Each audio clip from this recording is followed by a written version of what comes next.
Fly on my lens. There's some glass obstruction on my screen there. There's a fly.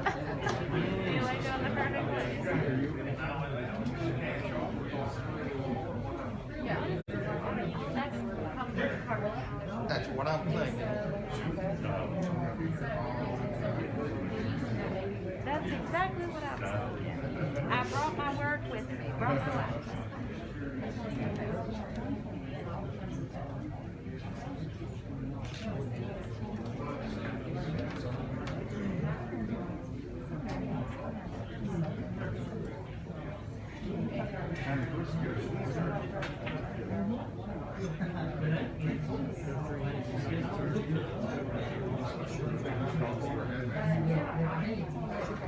Turn them into that.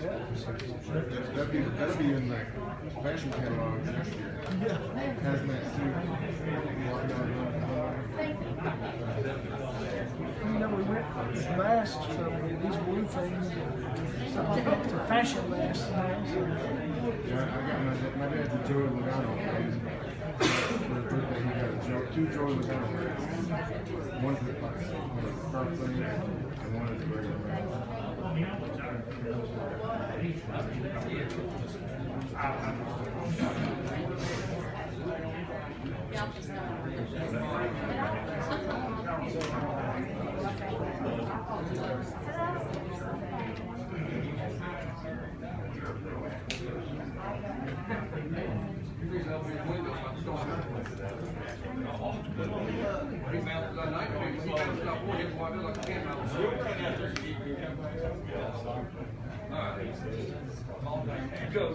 Good evening, everyone. Rise. Hawkins County Commission session. I'm Rick Burr presiding. We'll ask Dawson Fields to lead us in prayer. Any prayer requests before we start? Remember Nancy Davis, Nancy's mom. Property assessor Jeff Thacker. He's sick. Ashley, that works in Nancy's office there. Anybody else? Remember all those on the front lines of COVID-19 and those who have it. All right, let's pray. God, we come to you tonight with humble hearts, Lord. We just ask that you watch over us, Lord, and you lead us the right direction, Lord. Help us make the right decisions. We know, Lord, that a lot of decisions weigh heavy on our hearts, Lord, but we just got to do what's the best and what's right at the time looking forward. We ask you to be with us. We ask you to forgive us our sins in many short counties. Again, we ask you to watch over us, watch over all the prayer requests that we lifted up here to you tonight, Lord. In your name we pray. Amen. Pledge the flag. Attention, salute, pledge. I pledge allegiance to the flag of the United States of America and to the republic for which it stands, one nation, under God, indivisible, with liberty and justice for all.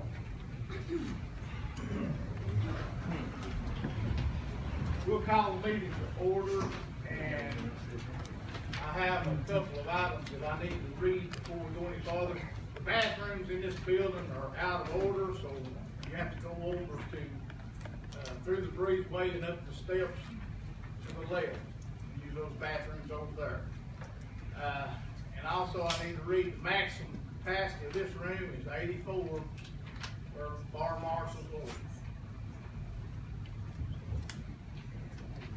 Madam Clerk, we'll do the roll call.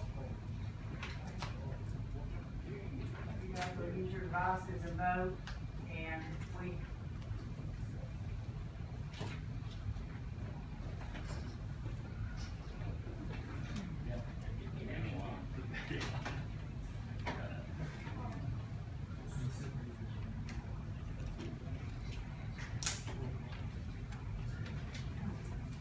those commissioners that are attending via the Zoom, can you please tell me who you are?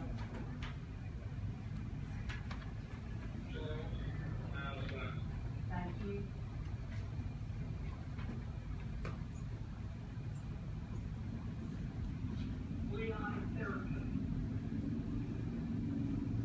Thank you.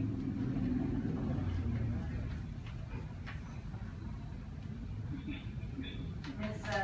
Sybil Montran, are you available via Zoom, please? Yes. Thank you.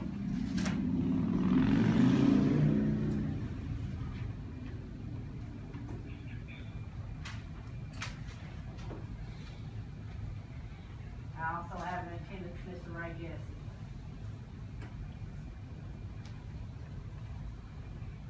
Is that all the commissioners that are, attending virtually? Raymond Jesse, Sybil Von Trent, and Charles Housewright? Okay, thank you.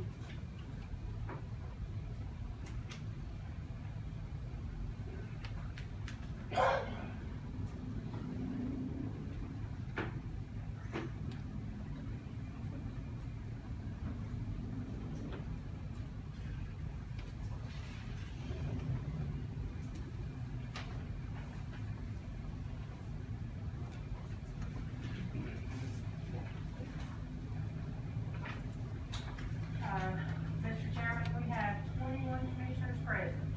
Thank you, Madam Clerk. Next item on the agenda is conflict of interest. Read that, please.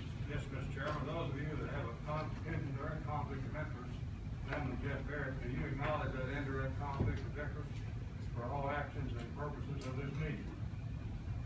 I do, Mr. Chairman. Let the record reflect that Mr. Barrett has done so. Next item is commendations and recognitions, and I have a thank you card from Ms. Sybil Von Trent. It says, please pass along my thanks for the gift in memory of my dear mother. It says, love, Sybil. Also, I need to recognize Sheriff Lawson. I think he has some recognition he'd like. They're just gonna talk about the budget when it comes time. I'm sorry. They're gonna talk about the budget when it comes time. Okay. Is any other recognitions or?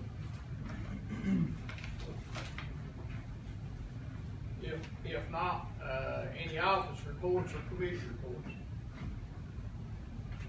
Oh, I'm sorry. Yeah, I'm sorry, I guess I got a little different. Where was that coming in? Okay. We're reading to the minutes, the following, Hawkins County Chancery Court Annual Financial Report for the year ending June 2020. Hawkins County Clerk Financial Report for fiscal year 2020, period ending 6/30/2020. Hawkins County Register of Deeds Annual Financial Report for the period of 7/1/2019 to 6/30/2020. Thank you, Mr. Phillips. Is there any other office reports or committee reports? If not, next item would be, the approval of minutes from last meeting. And that's March, April, and May. Mr. Chairman, I so move. Motion by Commissioner Thacker. Second by Commissioner Alvis. Mr. Barrett, you wish to speak? Yes, Mr. Chairman, if I could. We have a Parks Committee meeting scheduled for tomorrow up at Laurel Run Park at 2:30. And if I could, I'd like to find out from the Parks Committee, the members that can attend, if we could take just a minute to do that. Okay, let me get this, minutes taken care of. Okay. I'm sorry, I overlooked. Chairman Brewer, Yes. Mr. Metz, if he is button to make the motion. I'll hit the second. Okay. So you're second, who made that motion? Charlie back. Thank you. Leslie. I'm sorry. Is any other discussion on the minutes? Mr. Britton? You don't have June in there. We meant July. That was my mistake. I had last month put March, April, May on there, and just failed to take it off. I don't think that it's only for June. This is for June. Okay, I stand corrected. Very well, thank you. It's a June minutes. Anything else on, discussion? If not, everyone cast your vote.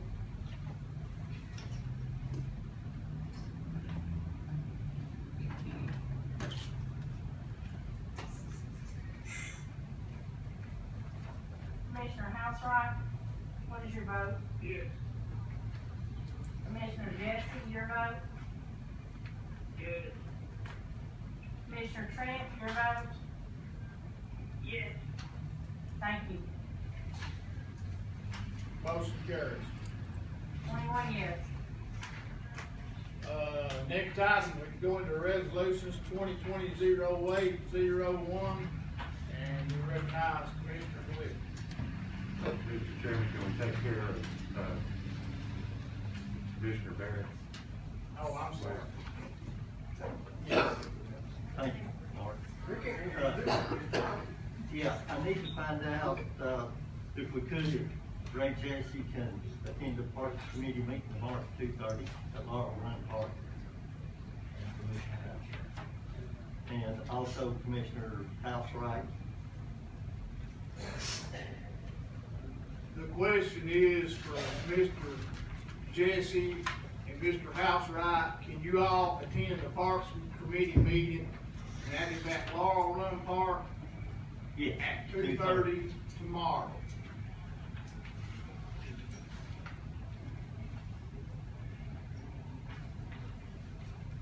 Commissioner Jesse and Commissioner Housewright, they're needing to know if you can attend a Parks meeting tomorrow at 2:30 at Laurel Run Park. Yes. No, I can't attend. Commissioner Housewright can possibly, Commissioner Jesse cannot. Okay. Commissioner Davis. Commissioner Steve. Yes.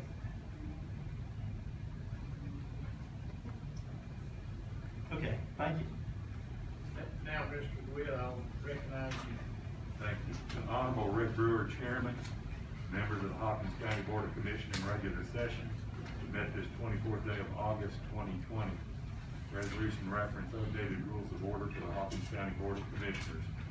Whereas on September 16, 1982, the Hawkins County Board of Commissioners adopted the document setting forth the rules of order for themselves, and whereas said document upon review had regulations contained in it which needed to be updated to better reflect current conditions, and whereas all governing bodies are in need of rules of order to be followed in conducting business, and whereas the Personnel Committee, using guidelines suggested by the County Technical Assistance Service, has developed, reviewed, and recommends the attached new rules of order for the Hawkins County Board of Commissioners.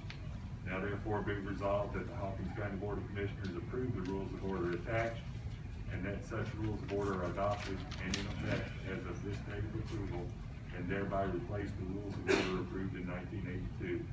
Mr. Chairman, I so move. Motion by Commissioner DeWitt, second by Commissioner Barker. Is there any discussion? Mr. Harrell. I've been trying to compare the 1982 rules and the changes and these new rules. I have noticed some stuff in here that's been changed by resolution this past year, that's been changed again in these rules. So I'd like to make a motion to table this till next month, when we ain't got a lot of stuff on the table. Motion to table by Commissioner Harrell. Is there a second? I'll second. Who was that?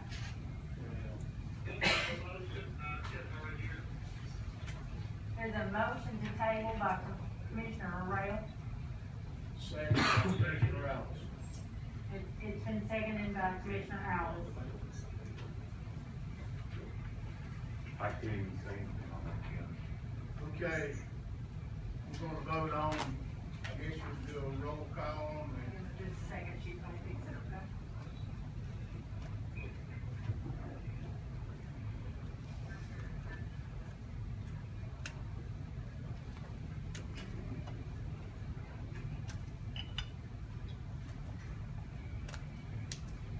Okay, Commissioner Jesse, your vote, motion to table.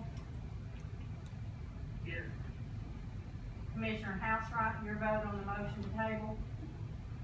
Yes. Commissioner Trent, your vote on the motion to table.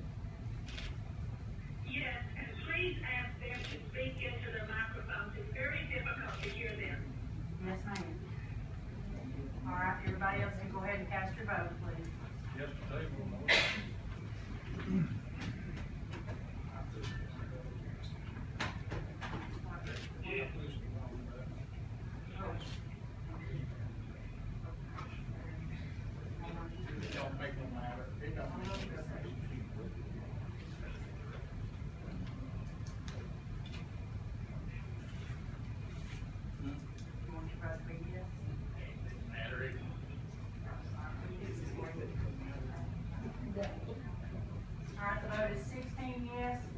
5 no. Motion is tabled, to table carries, and this resolution will be brought back next month.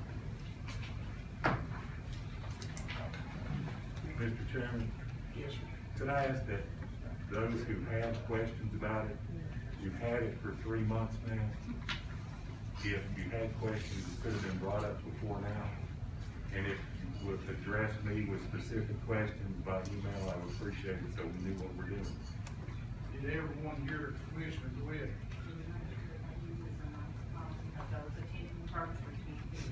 Did those attending virtually hear Commissioner DeWitt's request? You might as well just repeat it, you can't have your mic on. Or Rick can repeat that one. Mark, will you put your mic on that? Let me take my mask off, and are these mics even on? Yes. Okay, I would just request that those who still have questions about this, since you've had it for 3 months now to review and haven't had any questions up till now, if you would please address specific questions to me so we can take it to the Personnel Committee and get this straightened out.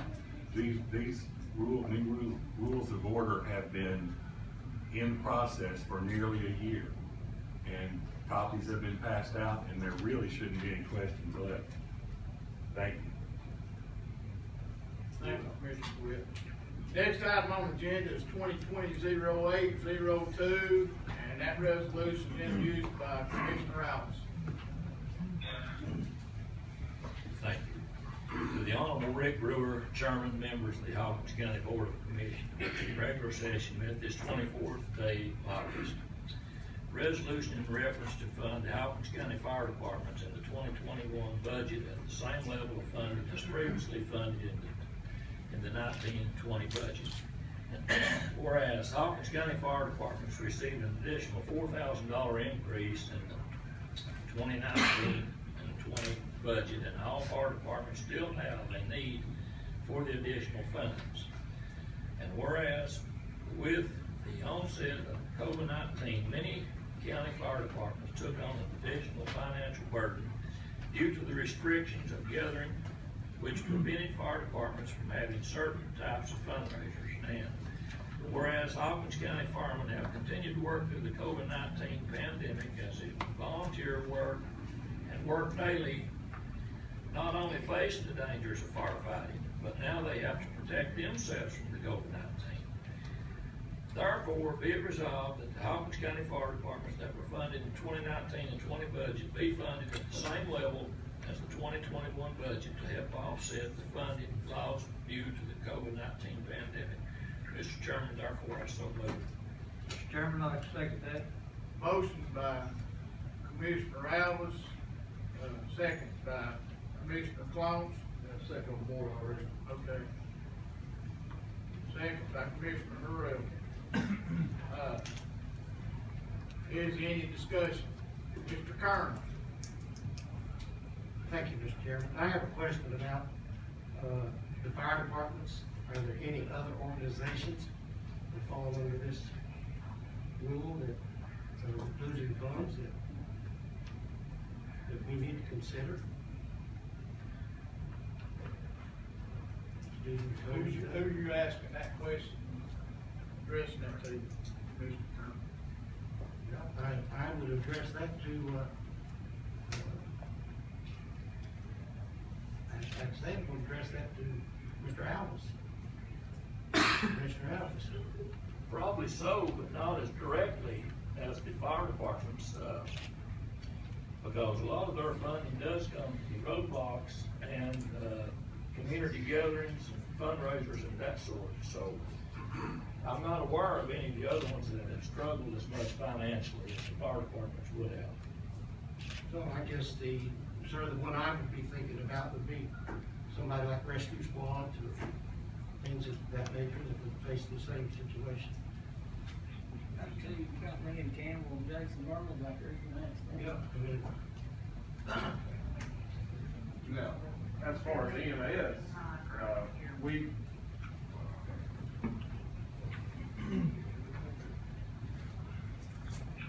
as far as EMS, we did see a decrease in call volume during that first wave around March. which did cause a decrease in revenue for us. Now that's EMS, I don't know about the rescue squad. Mr. Farrell, you're recognized. You done? Is anybody else got any discussion? Wait, I still got a question, I was making sure Tom.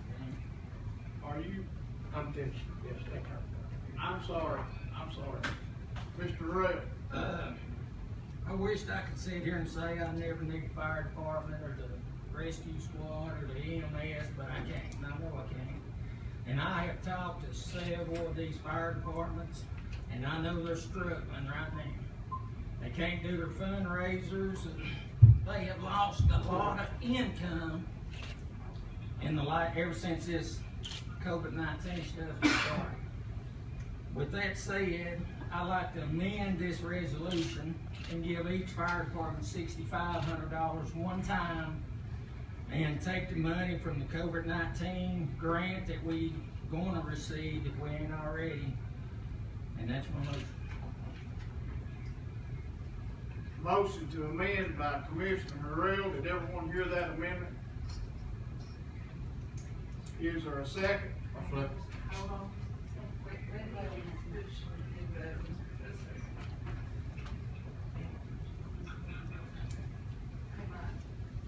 Your motion to, is there a motion to amend? Amend this resolution. Yeah. You want to,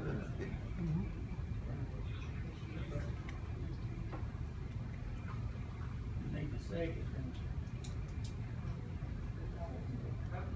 Motion to amend by Commissioner Harrell, second by Commissioner Fields. Is that right? Yep.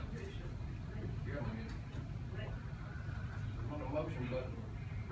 Hit your second button. Mike, Mr. Correct. Me?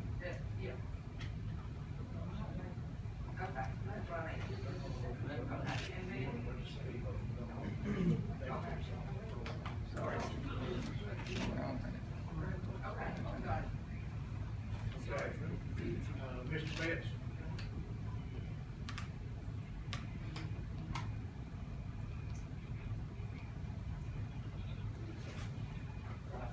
So just to clarify, the additional $4,000, you're saying forget that, you're gonna go with $6,500 out of governor support grant if and when we ever get that, correct?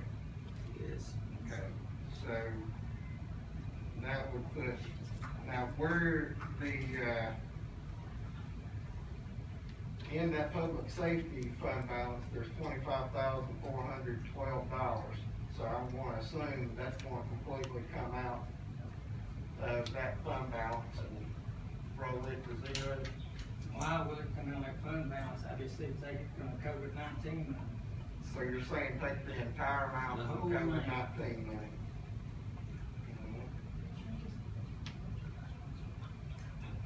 So $78,000 from COVID-19 budget.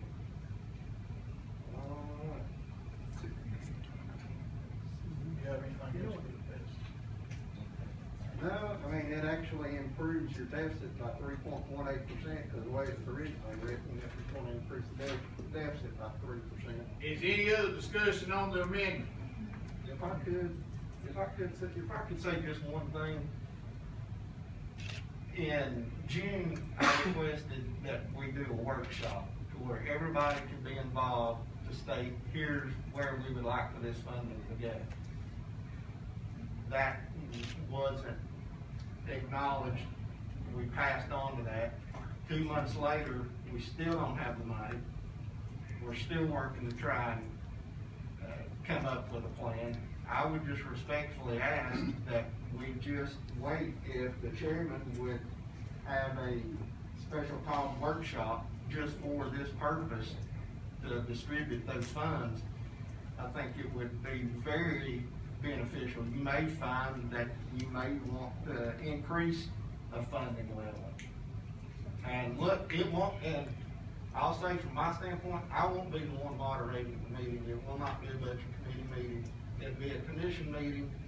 Chairman Brewer would moderate that meeting, so it takes the personal aspect out of it, of me being involved. I'm just respectfully asking that you make that consideration, please. I'm gonna respectfully tell you, I'm not pulling my motion because they need the money and that's what I'm sticking with, so. I appreciate the respectful comment, thank you. Is there any other discussion on the amendment?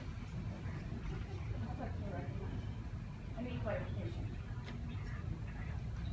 Nasty? Yes. Actually, I would like clarification on that. So the original, motion that was put forward was to continue the funding. Would you Tanya lower Katzen your from mask where Edson. people can hear you? I'm sorry. Tanya Katzen from Edson. Actually, I need clarification. So the original motion that was put forward was meant to continue the funding for the fire departments. That was already in effect last year as part of the original, as part of the current budget proposals. Am I correct, or is that out of the COVID money? Is that where you're planning? You were originally planning on getting the $4,000 to continue the funding from last year. The $4,000 is actually coming out of the general fund. Okay, so that, okay, because you wanted to continue what was in place from last year. So you want to get rid of that resolution completely and take $6,500 out of the COVID money that we have we? No. That's what I'm It's asking a for total of clarification. 65. The 4,000 plus 25. So you want to continue the 4,000 and you want an additional 2,500 to come out of the COVID for each department, am I correct? Yes. Okay, thank you. Okay. Is there any other discussion before we vote on the amendment?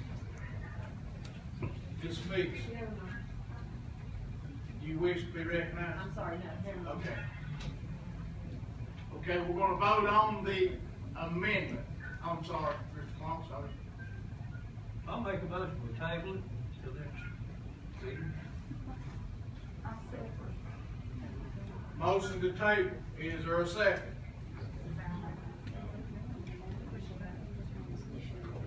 Commissioner Goins, second. Commissioner Goins, second, table.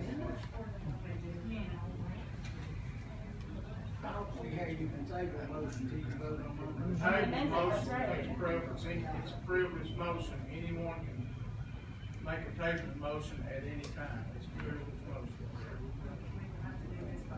Okay.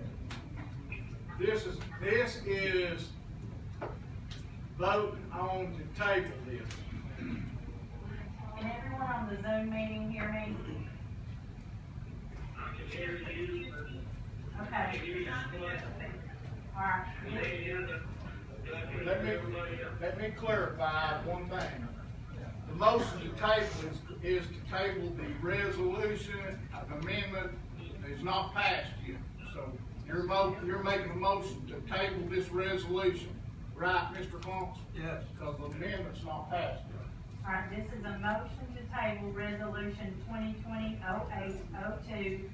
The motion was made by Commissioner Ponce and seconded by Commissioner Goins. That's what we're about to vote on, and it will be by roll call. Yes to table, no, not to table. I got a question.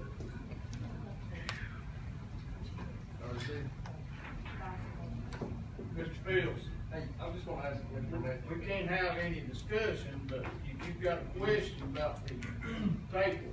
No, it's not about the table, so I'm withdraw. Okay. I have a question about the table. Will this be brought back up next month? Is this to be brought back up next month? It's not been I said. said table to the next. No, next meeting. And that's what you were talking about, right, John? Okay. Okay, ready to vote? Ready to vote? All right. Yes to table, no to not table. Commissioner Speaks? No. I'm sorry? No. Commissioner Trent? No. Commissioner Housewright? No. Commissioner Barrett? No. Commissioner Edens? Yes. Commissioner Potts? Yes. Commissioner DeWitt? Yes. Commissioner Harrell? No. Commissioner Kern? Yes. Commissioner Brewer? No. Commissioner Jesse? No. Commissioner Thacker? No. Commissioner Goins? Commissioner Davis? No. Commissioner Alvis? No. Commissioner Gibson? Yes. Commissioner Talley? No. Commissioner Bridwell? Yes. Commissioner Metz? Yes. Commissioner Parker? Yes. Commissioner Fields? No.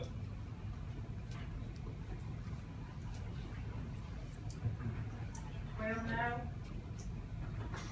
Nine. Table fails, we're back on the amendment. Is there any other discussion on the amendment? If not, let's vote on the amendment. We'll be able to vote on the board. Yes. Yes. Repeat the amendment, Mr. Chairman. Is to give each fire department $6,500 from the governor's COVID-19 grant money, which is a total of $78,000. Is that correct? All right, Commissioner Housewright, your vote yes or no on that motion? To give them the money. 6,500, yes, yes, sir. Everybody can vote on the board. All right, Commissioner Jesse, your vote on that motion. Amendment. Yes. Commissioner Trent, Yes. thank you. We need the other commissioners to go ahead and vote, please.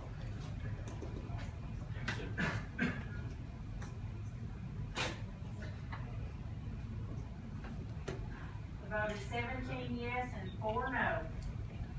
The amendment passes. Now we're back on the resolution as amended. Is there any discussion on that?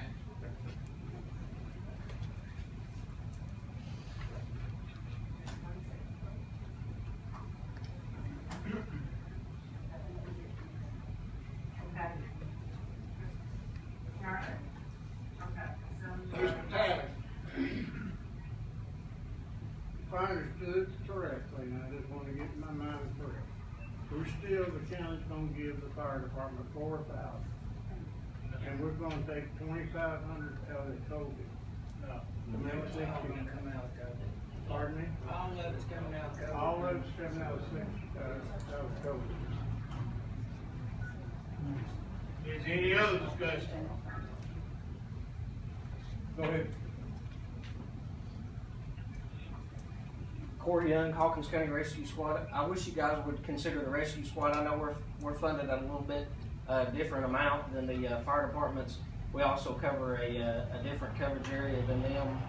So I wish you guys would consider the rescue squad in that motion. We've also been responding during the COVID-19. Matter of fact, our call volume has went up drastically due to the COVID-19, especially on the water and stuff like that. So I appreciate if you guys would consider the 2 rescue squads, Hawkins County and Churchill as well.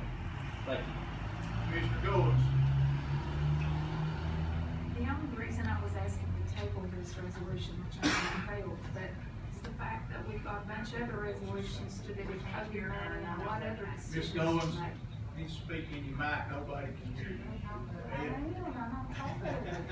Maybe try a little louder. I said, can you hear me? Okay, listen. What I was aiming at was the fact that we've got a bunch of other stuff that we have to vote on about the COVID money. It seems like that where everybody's wanting to get money out of the COVID money, we've already got a budget to vote on tonight. And the only reason I had requested to table this was not to not give these folks their money, but for us to further determine who all needs what and all that before we actually pass this resolution. Just like Corey said, the rescue squad needs money and various other organizations might need money, so that was my reasoning for that. Thank you, Ms. Goins. Mr. DeWitt? Mr. Chairman, I just have a couple of points along the line of what's already been said by Commissioner Goins. You know, we've been tossing around an idea, or an idea's been thrown out for a workshop on and on and on, and we're all fighting over money. My main point is, it's money we don't even have yet. We're voting to spend money we don't even have yet. I'm not voting against giving you all additional money. If I vote no on this, it's because it's money we don't even have yet. Thank you. Mr. Burrell. I withdraw my question. I withdraw my question. Mr. Reeves. When will this money, when will we get this money? Does anybody know? Mr. Phillips, can we actually spend money we don't have yet? Well, yeah, we do on credit cards. We don't have a county credit card. So. No, I'm curious. I'm just asking questions. I'd like to know, do we need to wait till this money comes in and then sit down and figure out how much we can spend of it where?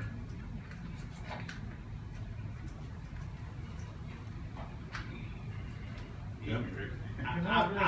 I'll answer it like this. If we don't get it, then it's coming out of this fund, and if we don't get it, then no, they won't get it. That's the only thing I know. Okay. It's designated out of this fund, so, you know, until it comes, nobody's gonna get any money, okay? Just as long as everybody understands it. Mr. Close.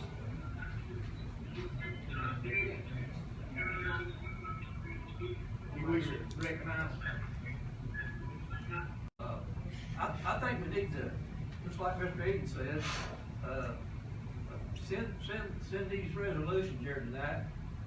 And I intend to make a motion, to table resolution 04 and 05 and send this back to committee to, combined budget and safety committee and further separate these issues and come back as separate resolutions. And I support the EMS, I support the fire department, but,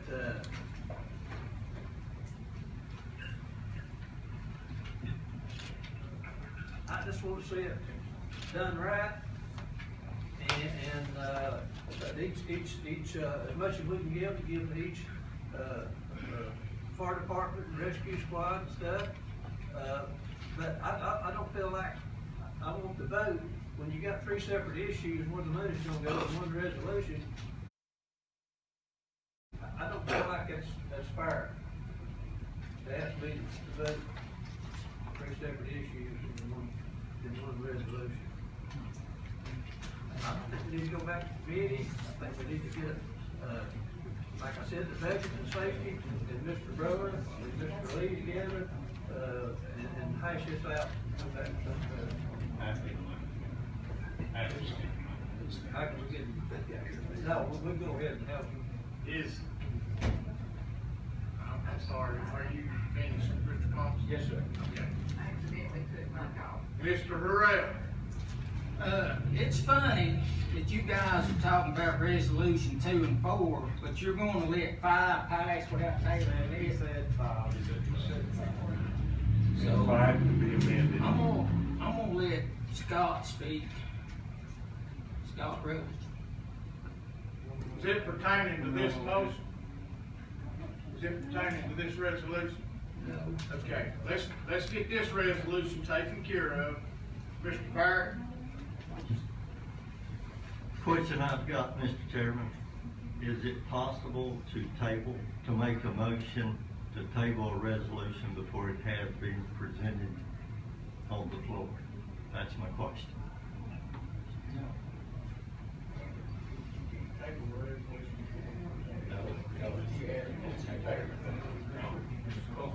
It would have to be on the floor before it be tabled, Mr. Barrett. Thank you. Is any other discussion on this resolution as amended?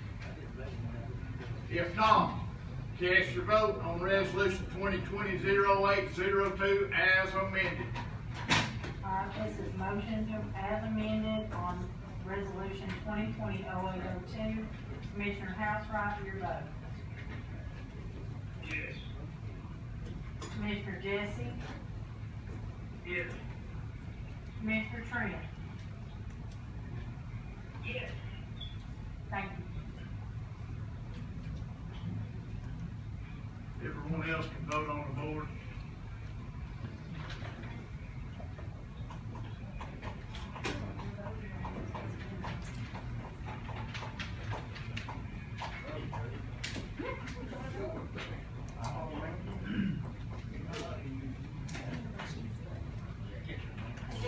Yes, 5 no. Motion carries. Next item is resolution 2020-0803. Mr. Gibson. Thank you, Mr. Chairman. To the Honorable Rick Brewer, Chairman, members of the Hawkins County Board of Commission and regular session met this 24th day of August 2020. Resolution in reference is paid for the ex officio committee member. Whereas prior to October 2018, the standing committees of the Hawkins County Commission were made up of 7 members, 1 from each district, with remuneration for committee meetings given to each committee member in attendance at each committee meeting. And whereas prior to October 2018, the budget and personnel committees were made up of the same 7 members respectively. And whereas the county mayor elected to separate those 2 committees to more effective governance, which action was approved by resolution 2018/10/08 when committee members were approved. And whereas it was approved by that the personnel committee chairman be an ex officio member of the budget committee and is requested to attend budget committee meetings. And whereas remuneration for the ex officio member had not until that point been provided because ex officio members were not used on standing committees. And whereas line 51100-191 of the budget is calculated to include full attendance of all 7 members at each committee meeting, but is typically under budget at the end of the school year. At the end of the year, due to some members not attending every committee meeting, allowing for an additional expenditure without changing the budget figures. Now, therefore, it be resolved that officially appointed committee ex officio member who attend their respective committee meetings receive the same remuneration as the committee members, and be it further resolved that this policy become effective retroactive to July 1, 2020, the start of the 2021/2022 fiscal year. Mr. Chairman, I so move. Motion by Commissioner Gibson. Is there a second?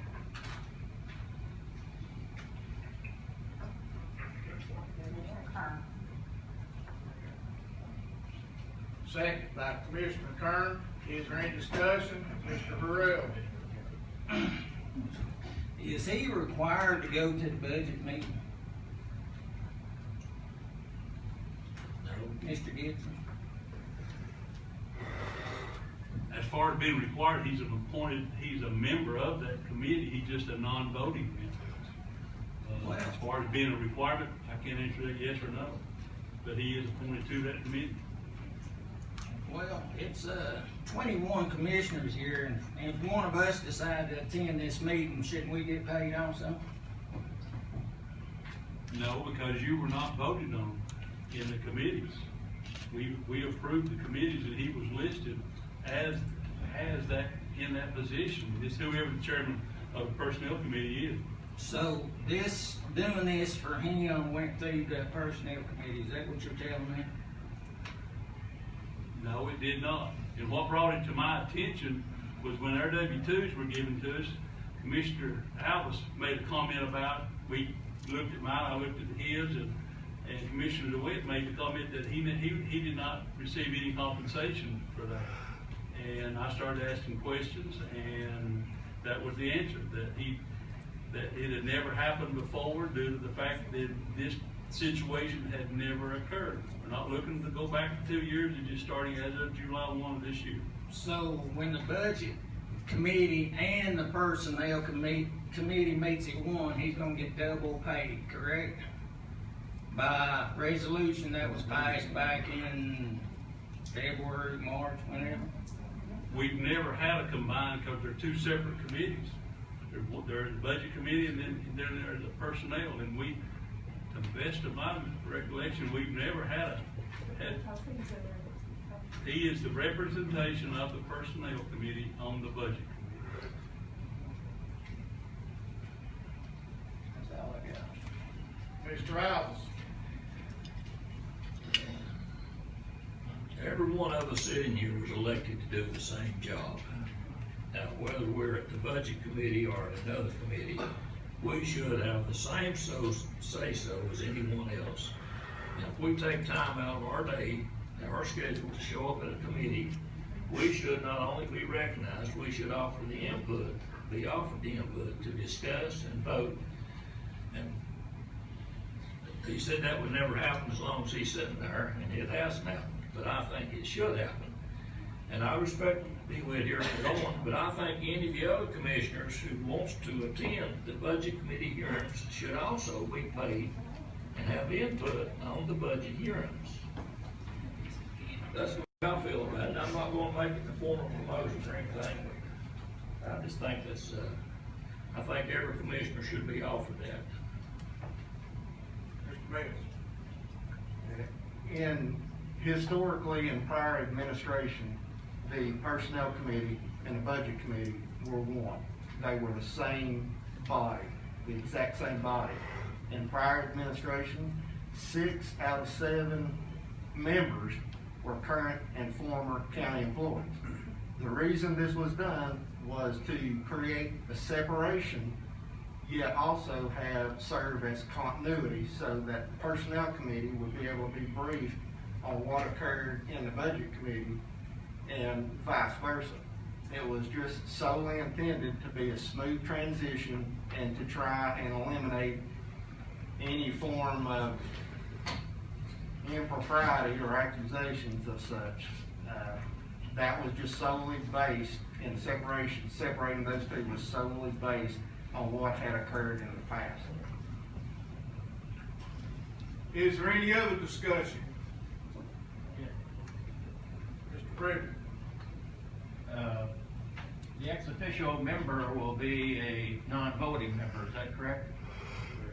And when the budget committee meets, that person still gets a copy of all the minutes, just like all the rest of us, right? So the main advantage is what? You asking that question to me? Whoever would like to respond. I can respond. It's to formulate continuity so that you have that clear, cause you can read minutes and you know this, you've been in business a long time. You can read minutes, but you can't really determine the tone of the conversation. So it helps to be face to face, or if we do it Facebook Live, that's fine too. Thank you.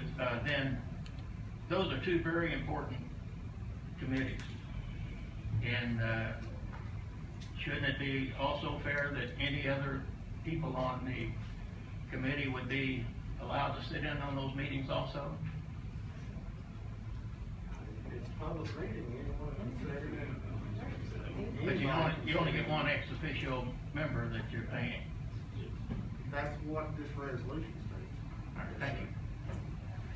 Well, before I recognize Mr. Burrell, Nancy, would you ask, I'm hoping everybody that's virtually is being able to hear, and I will make sure they get recognized if they want to be recognized.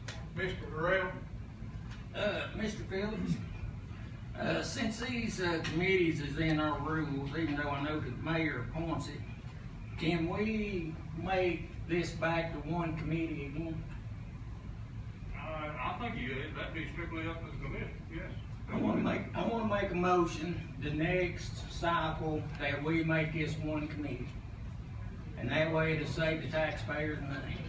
We've got a motion and a second on the floor right now that we've got to spend, unless you're going to amend it some way. Yeah. That would change the resolution completely. Yeah, I don't think we can have to dispose of this resolution as it I'll do it when we do the meetings again, that's fine. I'll pull that motion. Is there any other discussion?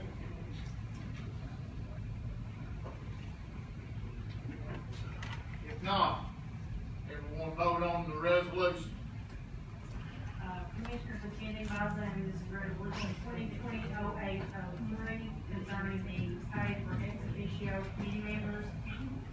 Commissioner Trent, what is your vote? No. Commissioner Jesse? No. Commissioner Houseraw? No. Thank you. Everyone else can vote on the board.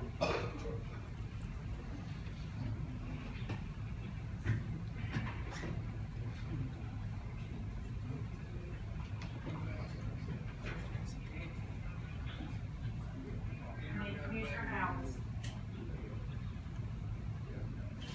7 yes, 13 no, 1 abstain. Resolution fails. Next item on the agenda is 2020-0804 by Commissioner Barrett. Thank you, Mr. Chairman. To the Honorable Rick Brewer, Chairman, and members of the Hawkins County Board of Commission regular session met this 24th day of August, 2020. Resolution in reference to provide funding for purchase of 2 remounted ambulances.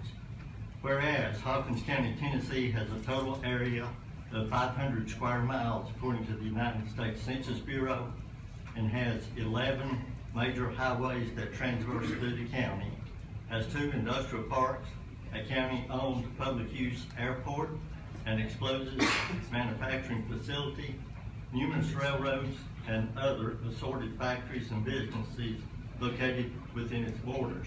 And whereas Hawkins County has a population of approximately 57,000 people, and according to the census of 2000, the population density was 110 people per square mile, all of which are currently being provided emergency medical services by the Hawkins County EMS.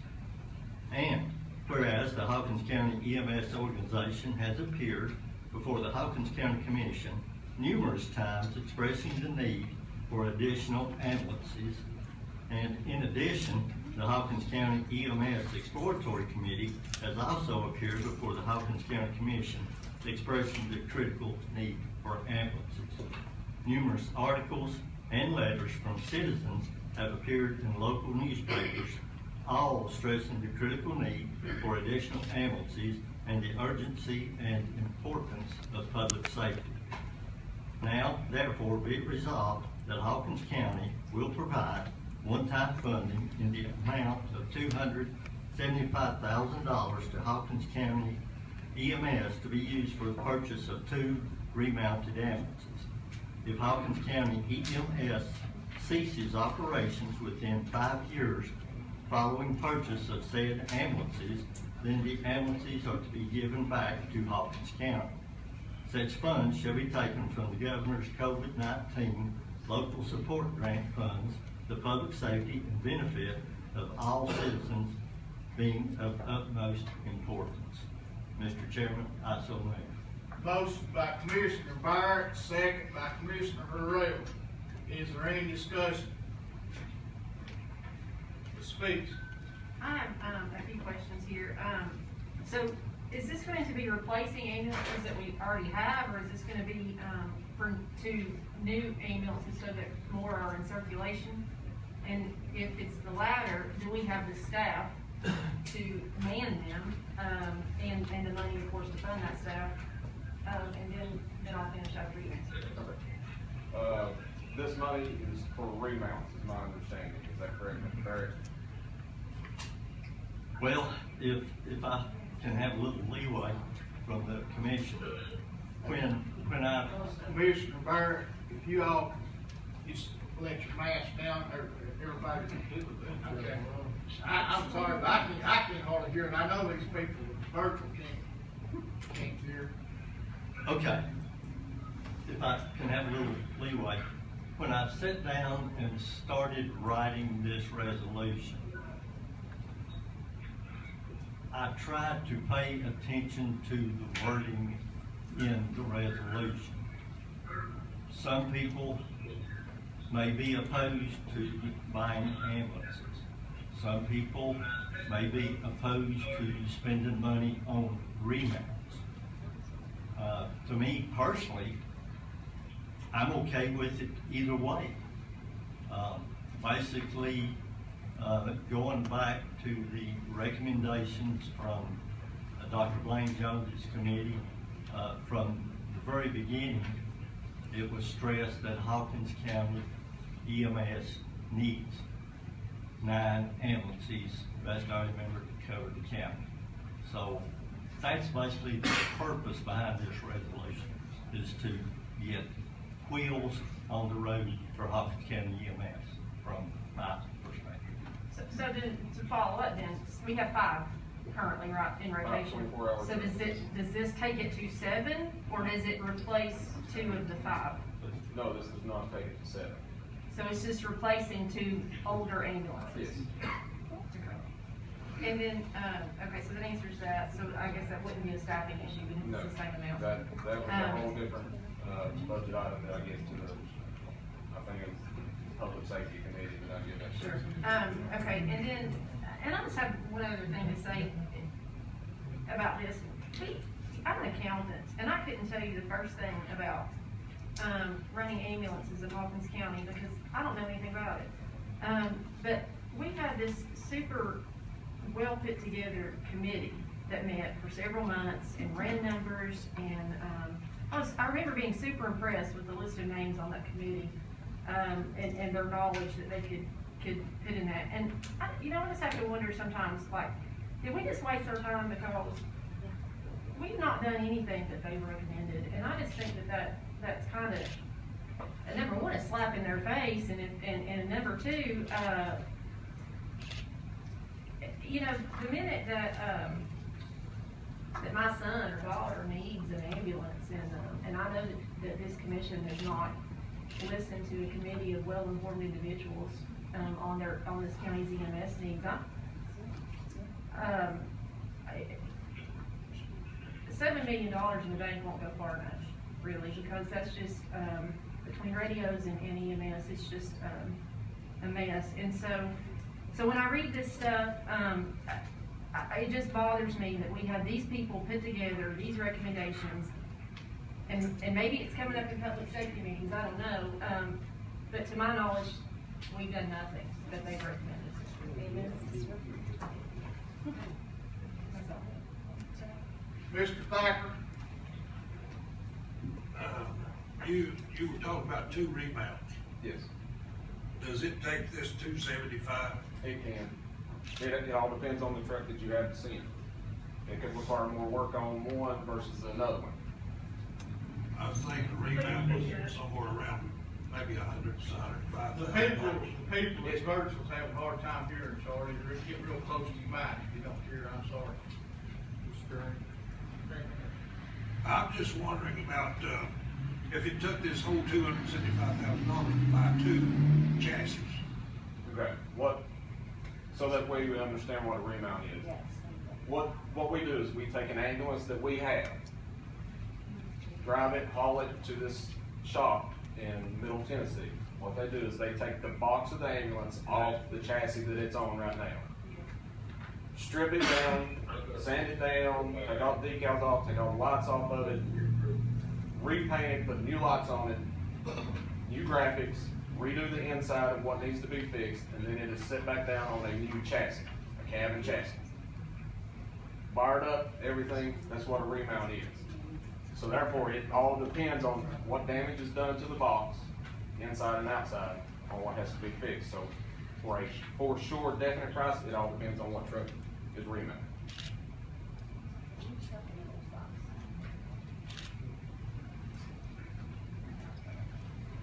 Before I recognize Commissioner Fields, I think Commissioner Housewright wishes to be recognized.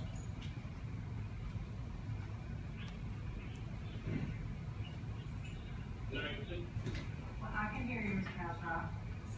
Okay, I've got a question for Commissioner Myers. When they do the agreement on the ambulances, are they gonna do a lease agreement, or how are they gonna protect the interests of the county? Okay. Mr. Housewright, when I was doing my deliberations and writing the resolution, the idea of a lease did come up in my mind. However, with a lease agreement, the county is subject to being liable because the county would still own the ambulance. If it was involved in an accident, the county could potentially be subject to a lawsuit.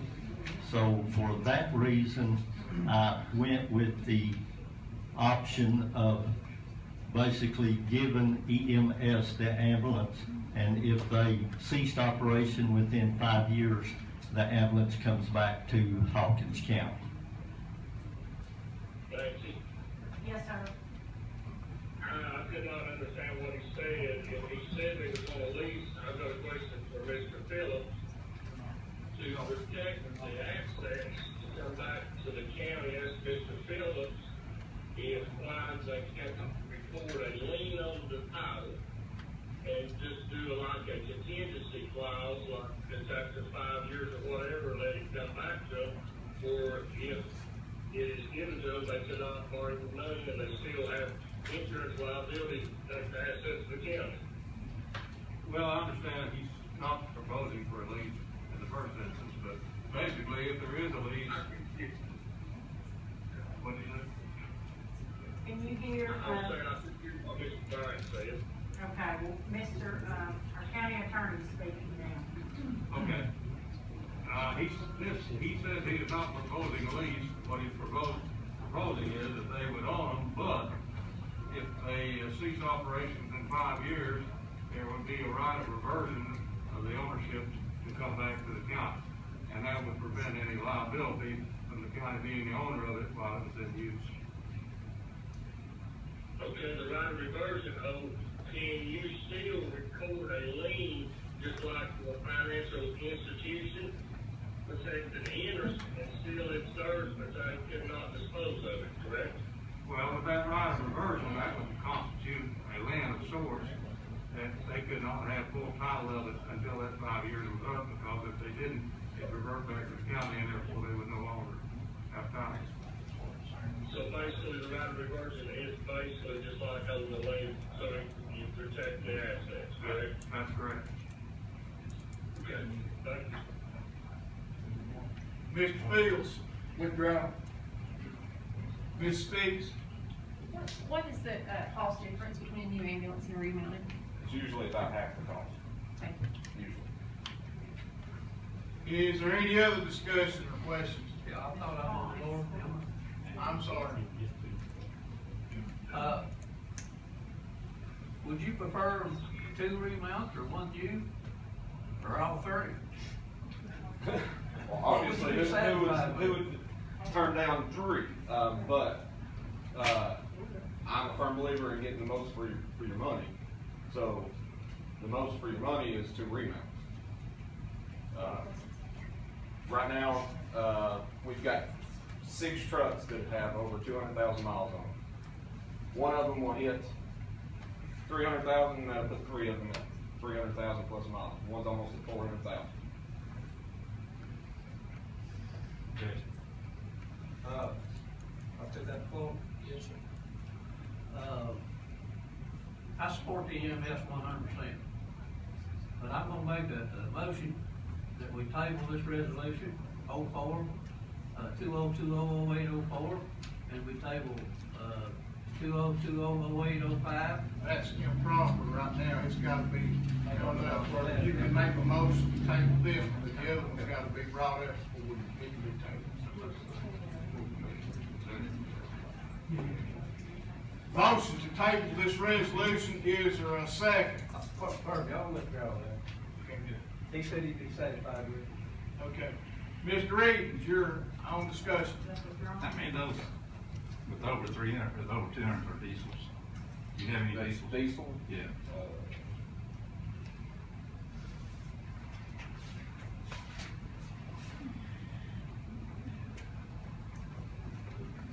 Six of them, all 6 of them.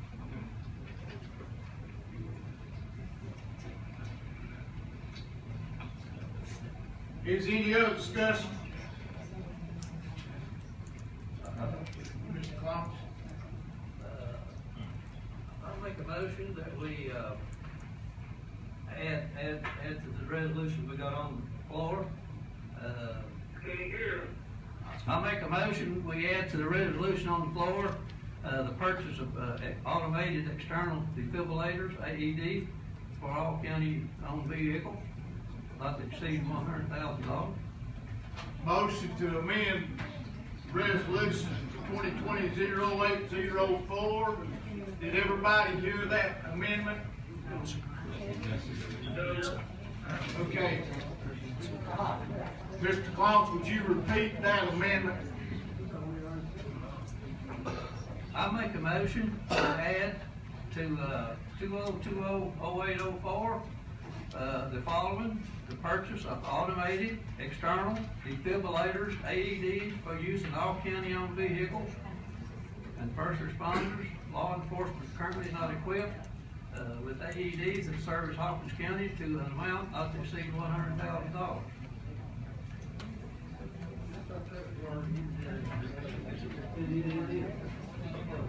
Did you have an amount that would not exceed, Mr. Clones?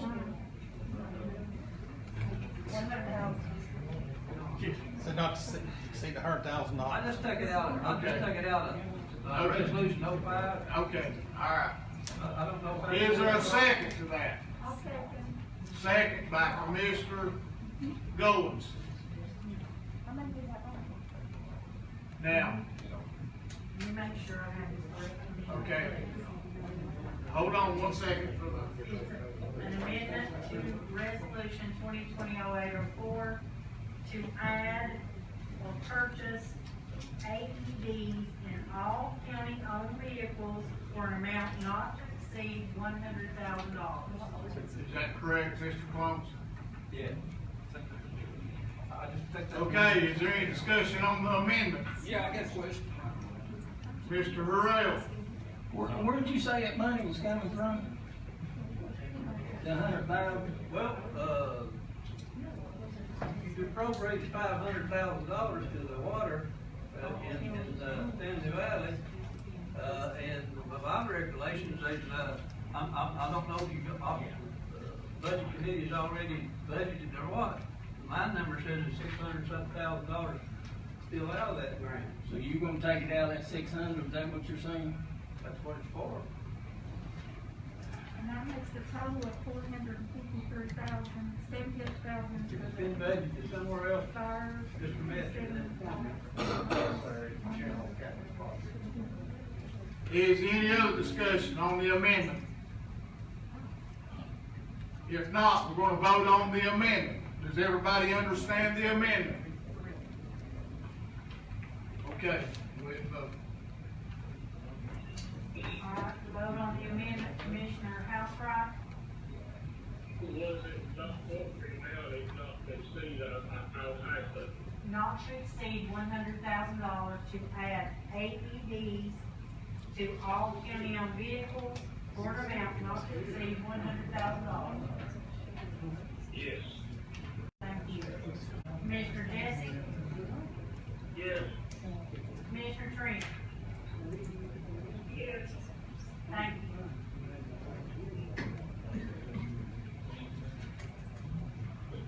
Everybody else can vote on the board.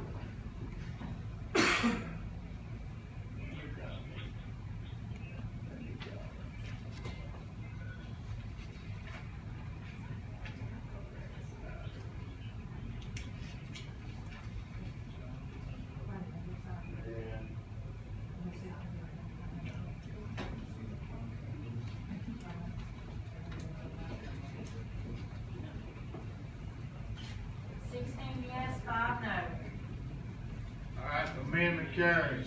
Now we're back to the resolution as amended. Is there any further discussion on the resolution as amended? We got somebody wanting to speak in the back. I'll recognize him.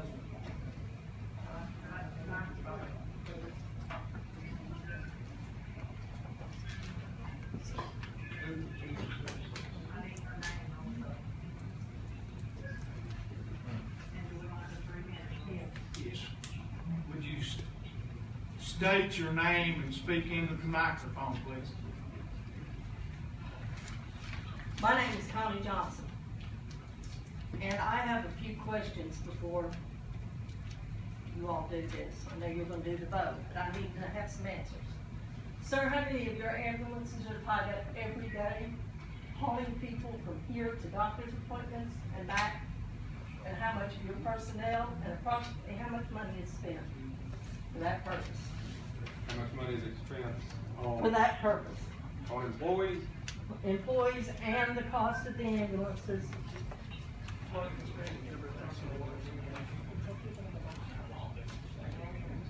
Take you to the doctor, bring you back. Expenses for last year was 2.6, almost $2.7 million. All right. Approximately a month ago, I received some information that absolutely floored me. And I don't know if everybody's aware of this, but I'm gonna bring this up. And as a tax-paying citizen of this county, I would like for you folks to take this forward and think about it. Does anybody besides those that I've talked to know how much it costs to bring a person from Stanley Valley, House Right Holland, to Halston Valley Medical, if your insurance does not pay for that? Do you have any clue? Really? $450 to come to your house, $450 to come pick you back up, $14 per mile. From my father's house to Hawkins County, or to Halston Valley, $1,572. From the middle of Rogersville, I just pulled a number from downtown Rogersville. To pick somebody up, take them to Halston Valley, and bring them back, $1,740.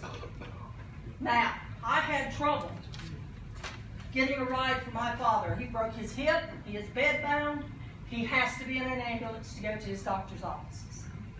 Cannot sit in a car, cannot sit in a chair, cannot sit in a wheelchair. Must be in a bed. I called to get an appointment for my father. I have to do that 2 weeks out, didn't know that. So we missed our first one. Second one was 3 days later. Couldn't get him then either.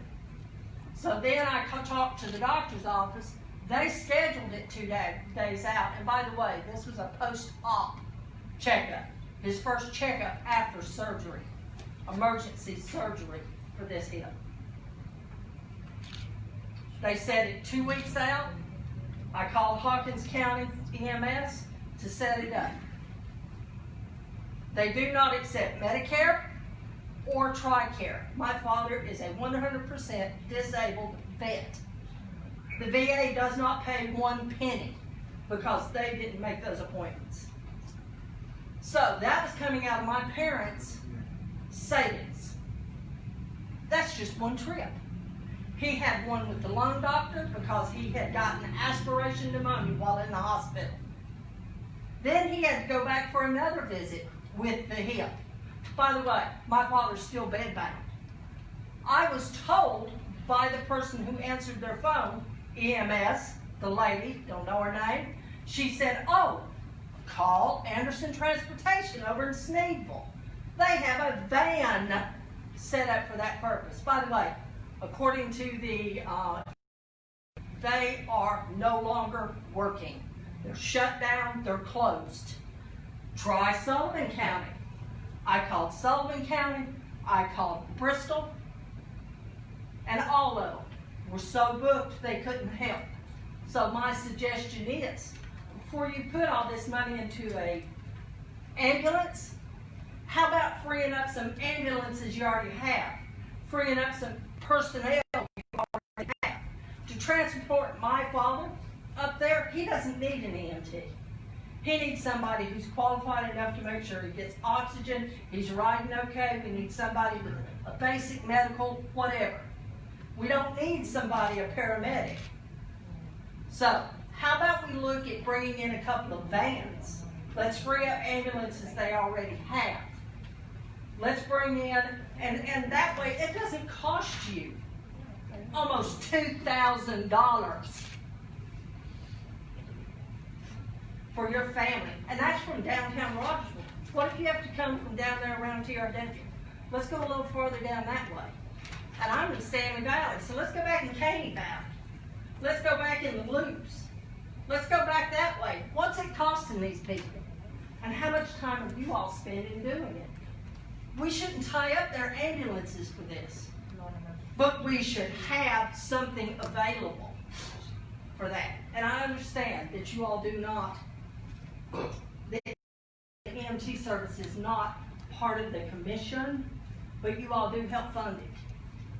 So how about we look at getting some vans in here so we can get people back and forth? So we can get them there, and it's not going to cost us $450 just to come to your house. I mean, it's $900 before you even start rolling. And I don't know if the mileage comes from where they leave the EMS building or where they pick up my father and take him to the doctor's office. I have no idea. It's only loaded miles. Loaded miles. I mean, let's look at some figures. And I know you all are getting a lot of folks who can't pay that. So you're getting a lot of debt coming to you because they can't pay that. When I called, I thought $600. $600 to pick him up and take him and bring him back. Never crossed my mind it'd be $900. More people can afford $600 as they can $900. And more can afford $900 than they can $2,000. So before we go and get ambulances, how about let's free up some ambulances? How about let's bring in some sort of transportation? If Anderson Transportation is out of business, why don't we check in getting their vans? I know they have one that's set up for a bed. Thank you. That's all I want to say. Thank you. Thank you, Connie. Is there any other discussion on this resolution? Mr. Chairman, I be recognized. Yes. I just want the commissioners to keep in mind, the local government support grants is $676,000 as we started today with the water line project. Earlier tonight, we gave away $78,000 in additional funding. We're at $275 on this, and then amended it for an additional $100.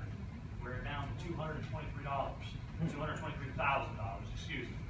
Keeping in mind, I believe at the forefront of most of your concerns is the radio.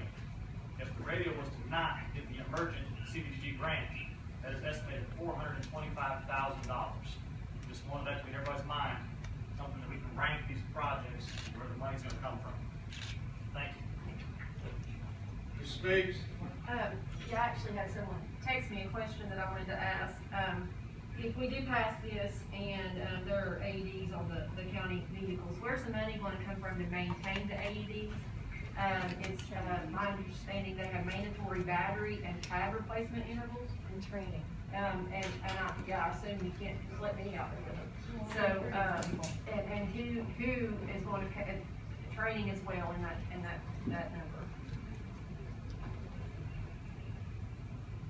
Any other discussion? If not, everybody cast your vote. Nobody answered the question. I'm sorry, I thought you was finished. I'm sorry. Just waiting on an answer. I believe the intention of administering the program would be under the EMA, under their roof. They would be responsible for doing the training with Sheriff's Department. And Jamie, if you want to speak to that. That project's a whole different concern than where this resolution started out. There's a lot of stuff that will have to be answered about that project as far as liability, and that person will become a responder once they're called to the scene to initiate that service. Those questions have not been asked to be answered in public safety. That's all been done by the external committee. So the answer is we don't know. Correct. That's not been fully addressed. That project come to light by an external committee that is not set by the county. Do you know roughly how much a maintenance of an AED costs annually? It would depend on your pad's expiration on how long the particular vendor would allow the pads to be used. Also, it would be depend on the battery in the specific unit. Some have it would depend on the unit. About Some take batteries that you can buy at Walmart, some take batteries that you have to buy specifically for that vehicle, Roughly, or for that unit. just roughly. There's well over 100 emergency vehicles in this county as well. So you think $100 a year per vehicle, or? I'd hate to guess it, you'd have to know what model of AED you have. And AEDs could range anywhere from 1,000 to 2,500, depending on the model you buy. All those features would need to be looked at as a long-term solution and long-term cost, not just the initial cost of the unit. There's also interoperability issues that come as far as pads switching from an AED to Jason's equipment. Hold on a second, John. I may have misunderstood you.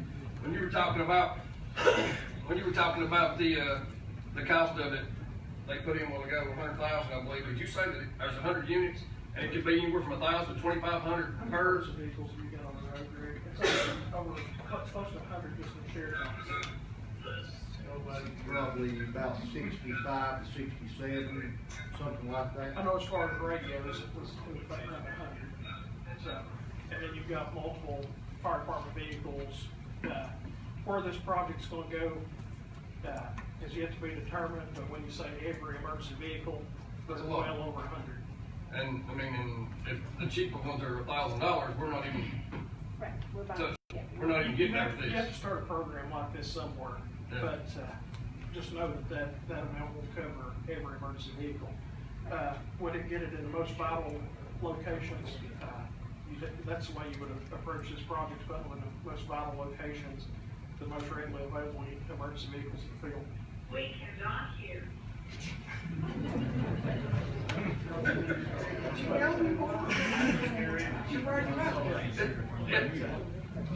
So we're gonna have to go back again after this and then figure out which vehicles we're gonna put them in. If it's 100,000, it ain't gonna scratch the surface of what we need. You could start an AED program with a supplement of 10 most used vehicles, and you can expand it to every emergency vehicle in the county.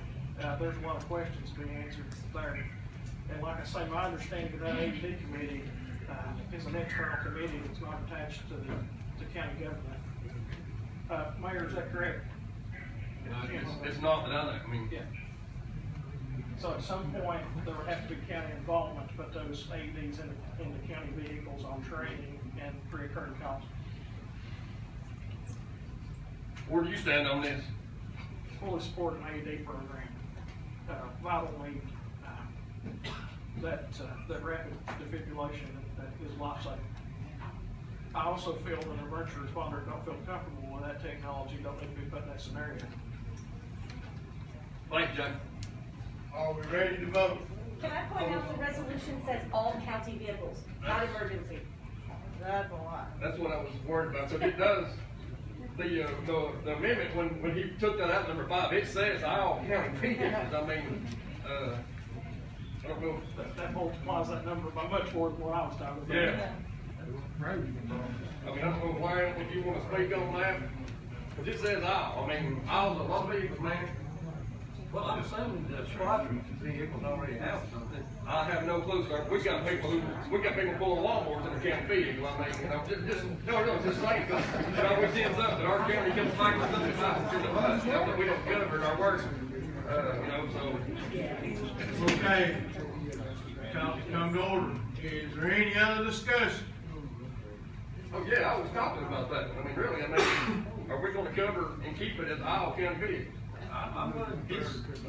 It says limited, that was limited at 100,000, so when it gets to that point, it ain't gonna be all county vehicles. That was the amendment. Yeah.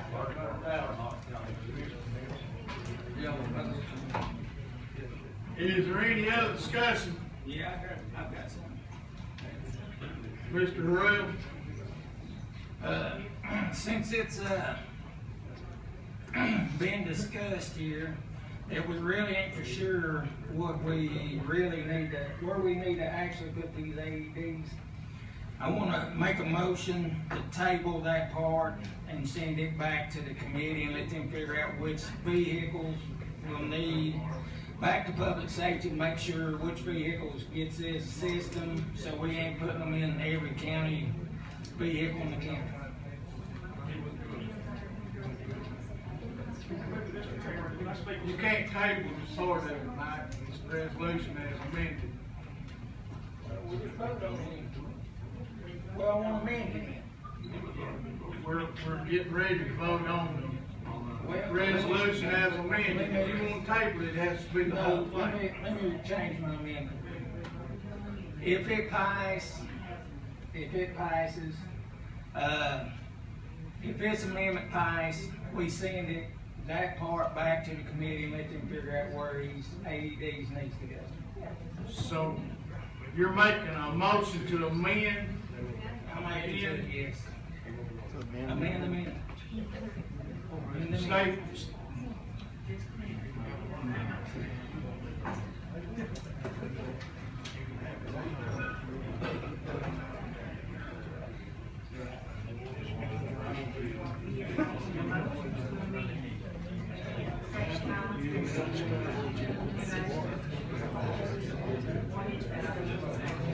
Everybody, we need to make sure we got order because it's hard to hear as it is.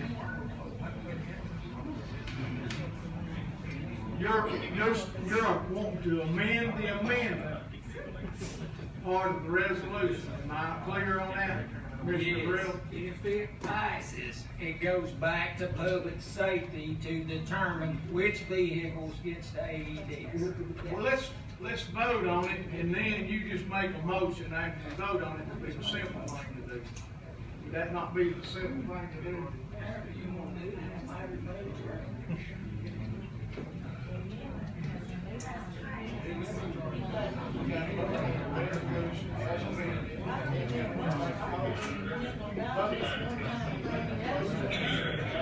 Mine first amendment side.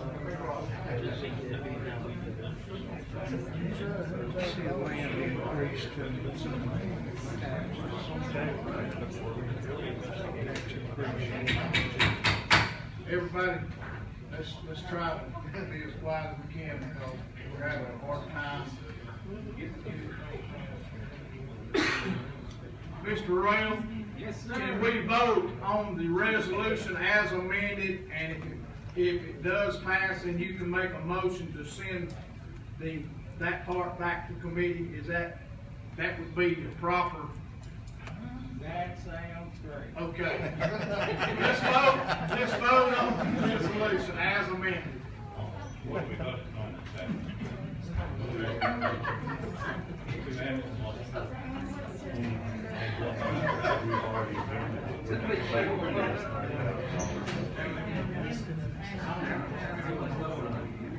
Commissioner Burley, yes, I think Commissioner Evans was getting clarification on exactly what we are voting on. That's right, Ms. Reed? Yeah.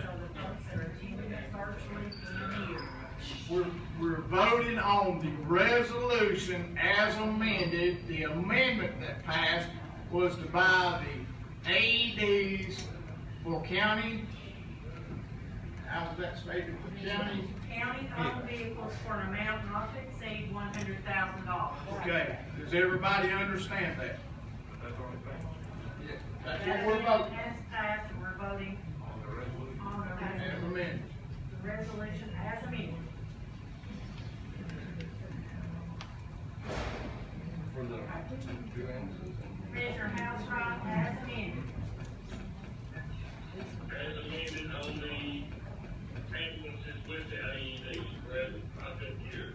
Yes, sir, it's to purchase AEDs in all county-owned vehicles for an amount not to exceed $100,000. That's the amendment. The resolution 2020-0804. Commissioner Jesse? Yes. Commissioner Trent? Yes. Thank you. Everyone else can vote on the board.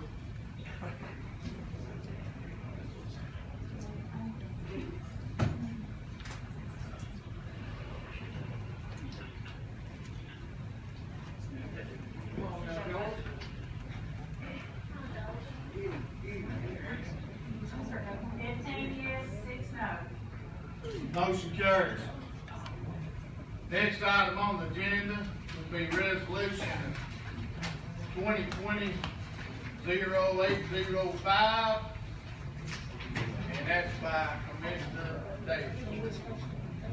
I thought you was gonna let me amend that.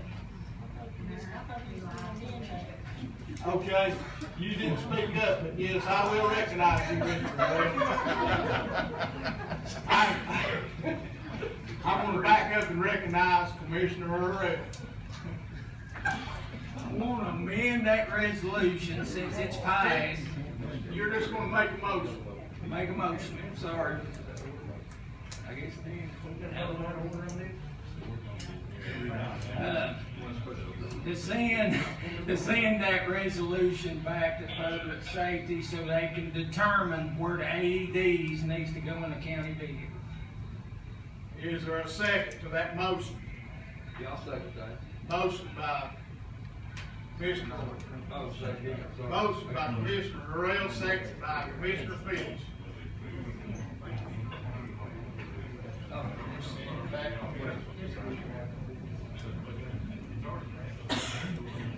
To remind everybody, now this resolution is passed. This does not do away with this resolution. It's sending it back to committee to determine a recommendation back to county commission where these AEDs are going to be, how they're going to be distributed. Let me make sure I have this motion correct. To send resolution 2020-0804 that's already been passed as amended back to the Public Safety Committee to determine where the AEDs need to be placed. Is that correct? Yes. All right, the motion is by Commissioner Harrell, and is there a second? Second by Commissioner Phillips. And since that is a motion, do we have to suspend the rules to make it? No, it's already on the table. All right. We will have to do this by voice vote. Can I say something before we go? Sure. All right, so this is a motion. So it's been brought to my attention that this program, the AED program, has to be administered through EMS per state law. It's just been brought to my attention that this type of program has to be administered through EMS per state law. So just want to make sure we're aware of that. Well, Jason will be on the board, he'll be all right. Okay, any discussion on this motion? All right. Madam Clerk, you call roll. So this is, we are voting, those attending virtually, on the motion made by Commissioner Harrell to send this resolution in its entirety back to Public Safety Committee to determine where the AEDs need to be placed, since we did put a $100,000 limit on the cost. Okay, so it's a yes for the motion, no to oppose. Commissioner Thacker? Commissioner Pons? Yes. Commissioner Kern? Yes. Commissioner Jesse?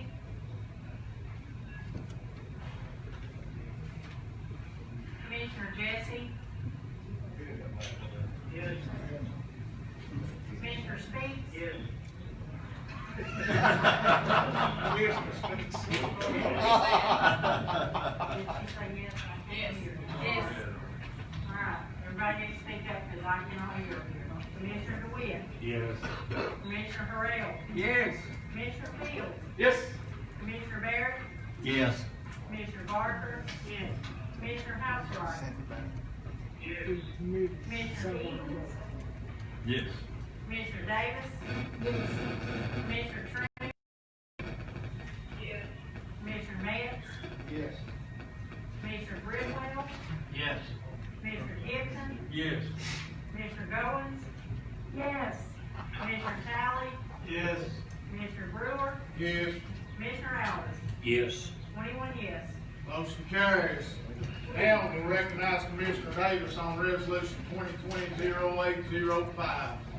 To the Honorable Rick Brewer, Chairman, and members of the Hawkins County Board of Commissioners, regular session, met this 24th day of August 2020.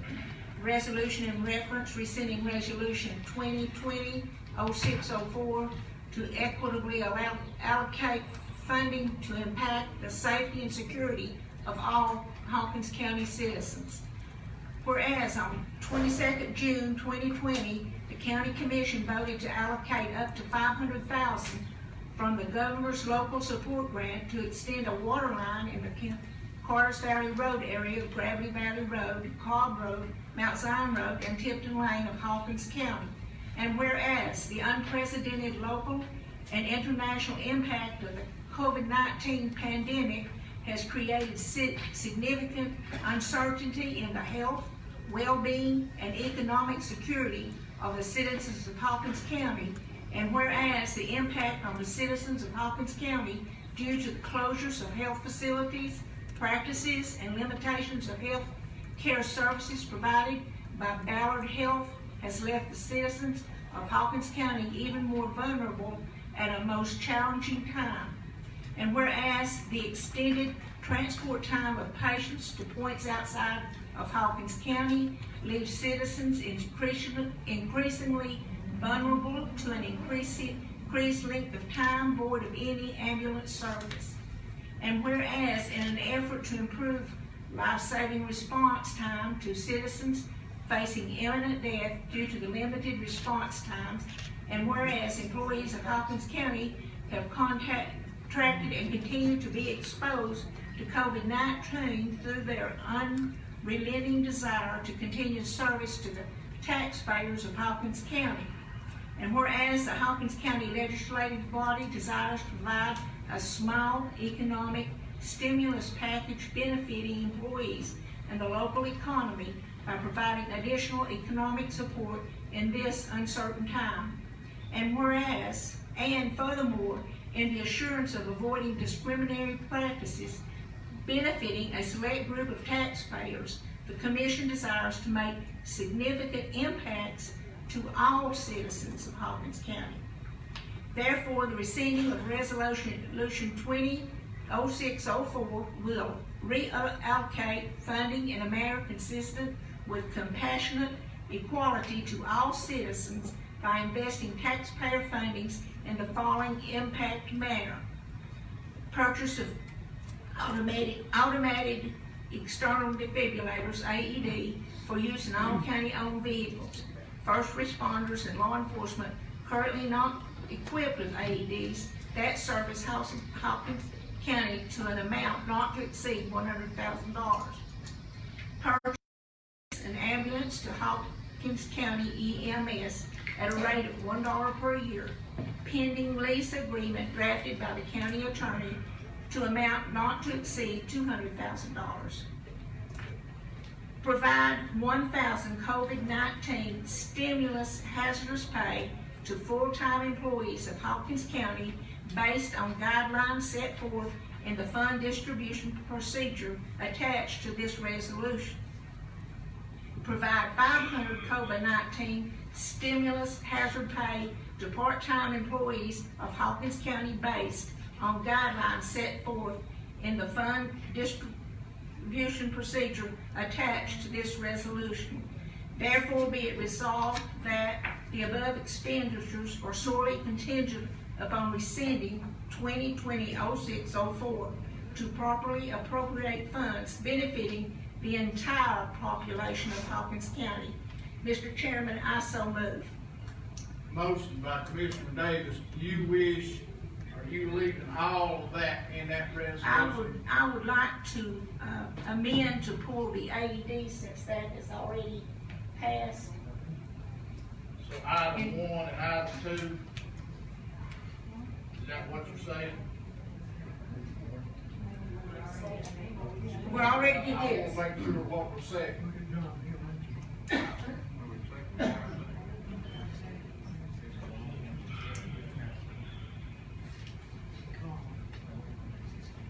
Does everybody understand what she's withdrawing from that resolution? No. What does that leave in?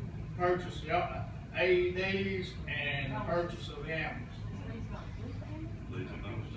Now, we need a second before we discuss. Is there a second to this motion? No, we need to second She's just taking this out. She's not amending it. Oh, I thought you said you She just deleted part of the resolution. Is there a second to the resolution? Mr. Thomas, did you second that? No. Sorry. Is there a second to the resolution? If no second, it dies for lack of a second.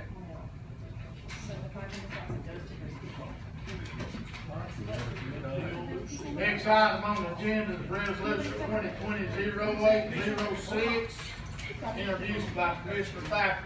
Mr. Chairman, can I ask a question, please? Because I got some folks here tonight that don't need to be in this seat, and all these people, this is not gonna be discussed no more than that. It's off the table. It's done. It's done. These folks that need water so bad is gonna get water. Thank you. Yes, sir. Wow. Thank you. That's done for tonight. Thank you. Let's put it that way. Can I address that, because I know you're. Really not I me. do. And I'll just put this to bed. I'm gonna read a statement and I want it put into the minutes for future. And I'm just gonna read this and I'll be done. You'll never hear this from me again. Clean drinking water should be deemed a basic human right in the wealthiest country on earth. TDEC states that 24% of Hawkins County residents do not have access to potable water source. Additionally, there are children in our local school system who do not even have access to running water in their homes. These facts alone are disturbing and of paramount importance. The debate on rescinding Resolution 2020-0604 is not an effort to block access to clean water. It's to ensure all other funding options were exhausted and future scenarios of the same magnitude are not treated with a discriminatory bias. In June, I pleaded with the Commission to have a workshop for 2 weeks from that date to provide clarity and proper participation from all commissioners. The workshop to not only address access to clean water, but also the various public safety needs that are endangering the entire population of our county. When the 2-week delay was requested, it was refused. 8 weeks later, we still have the same problem and even a larger quandary of how to provide a solution to future homeowners facing the same concern with limited resources. Pandora's box has now been opened and we'll deal with the aftermath. The most disturbing of all is that the report from the Tennessee Department of Health stated water systems testing negative or from homes using a water filtration device. Since the state confirmed the household filtration system rectifies the problem, do we, for future posterity, do we set aside future funds for individual needs and grants and contract with government-approved service to procure water filtration systems to address dire needs such as this?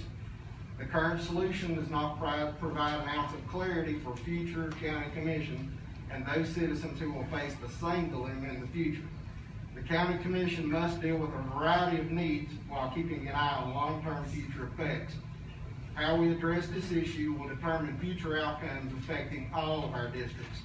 The county commission was given no alternatives to provide and purchase filtration purifying systems for those with contaminated water, which would solve some of their health care problems, alleviate monthly water bills, cost less for them to maintain than the bottled water they're purchasing, and provide cost significant savings to the entire county.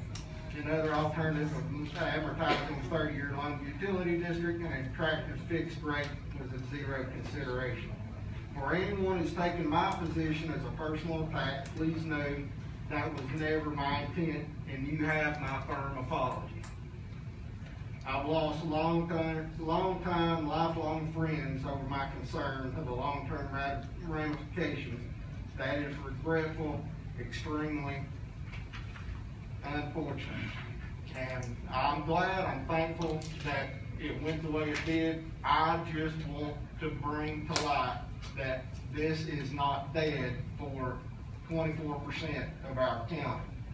This is something that we need to have an open adult conversation about for the future. When you learn that we have children that can't even take a bath or wash their clothes, that's a major issue. And I've reached out to Director Hickson to try and get some additional information for this body, so that those are some things we can put on the forefront to discuss in the future. So to Commissioner Harrell, to Commissioner Alvis, to Commissioner Housewright, Commissioner Thacker, and all those that are offended by things that I said. You have my firm apology. This matter particularly will never be brought up again by me. I just hope and pray that when this occurs again somewhere else in our county, that we'll all have the same focus to those citizens. Thank you. Can I say something as well? I just want to say something to Mr. Rutledge back there. I didn't know until just this weekend that you don't even live in this area. That was news to me, and I just want to personally, I'm probably going to get teary-eyed here. Thank you. You've taken this on yourself for years now, and come before this body several times, and there's no gain in it for you. You're doing this for your fellow man, and I just want to recognize you for that. I might not put an article in the paper to do that, but I just want to tell you personally that that's a... I don't live there, I have a farm there. You're not drinking the water though, correct? No. Correct. And I just want to thank you for your fight in this, and I understand this fellow here is one of the residents that is affected. I have a picture here of my kid sitting on, he plays Santa Claus on the side of the road, literally on the side of the road on Bradley Creek at Christmas time. He decorates trees there, and one Saturday in December, he sits out and plays Santa Claus. And every kid that stops, they get a present. And I picture my kids with him, and I'm glad that if my 4 years on this commission, because I definitely don't intend to run again, if we got you all clean drinking water, then I'll say that we did something good. So work towards bringing us emergency systems Or a road that works. Or a telephone. What I would like to say, these folks County, the one you recognize here, is one of the worst in the system. The filter systems that's mentioned won't work. They're expensive, and they're high to maintain. And thank you all, I really appreciate it. These folks have water. Stop. We're gonna move on to the next resolution. I wanna make a motion to recess for 5 minutes. We don't have to motion, I'll just say we're gonna recess for 10 minutes, because everybody can get over there that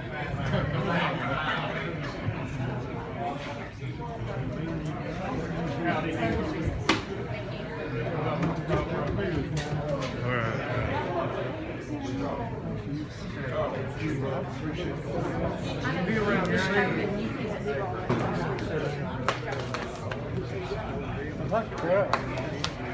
I'll do that one.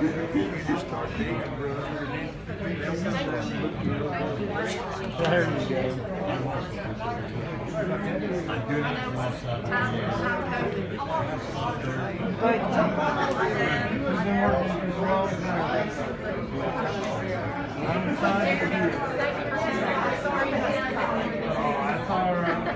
Thank y'all.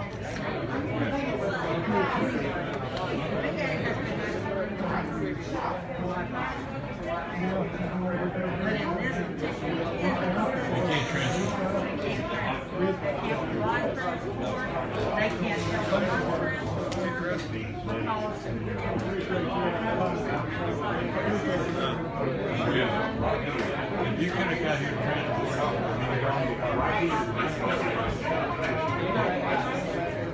you understand what I'm saying? If it took care of him, they're gonna pick him up.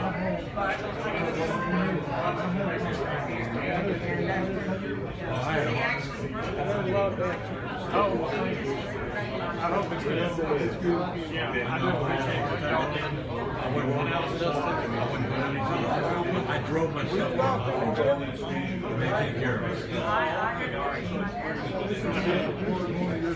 I use them with my brother's.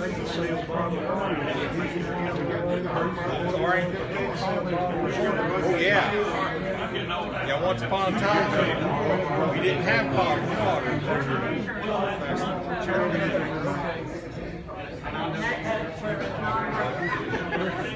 We have, we've been on the phone, we've talked. You can just transport from the hospital to the house. Second time we're going to try. Let me catch this guy right here. I tell you, this water thing's bad too. They got systems out there. They got systems out there if they could give them grants to buy the system for them.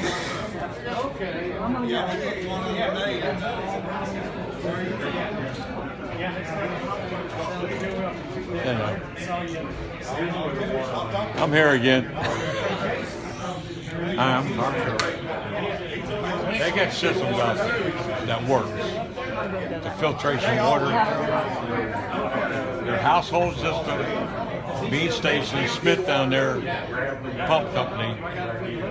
I put one in my daughter's house. It works like a champ. She had high sulfur, high lead, high iron. Cleaned it right up. $1,400. Why can't this county give them grants to these people to get these systems? I'm trying to talk to somebody here. I'm serious. There might be more now, because I put that system in her house. It's on my property. She's got a well, I don't. You don't. Maybe, let's put it this way, let's say 10 years. But if you keep this backflush this stuff every 24 hours. It cleans itself out, puts it right into something. It's a good system.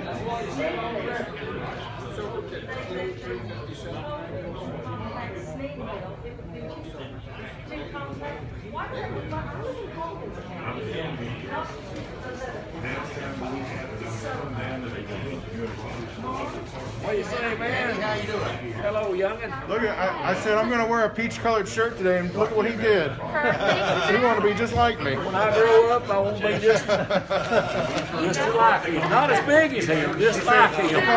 What are you wearing tonight? You look like Cleveland, so you got it right. I like the picture of that deer. I wish you'd have said something about Santa Claus. You know, he had one little apple left in his yard. One tree. Did something to get it? No, I mean, that's been a good picture. Lift the man one apple. Well, I do a story about it every year when I visit. I got one of these systems. We did it 4th of July, too. Smith pump. I'm glad it went place. Where she was she had high iron, high lead, high sulfur. We were going to be here till 2 hours. Cleans it up. That money was supposed to come first of all.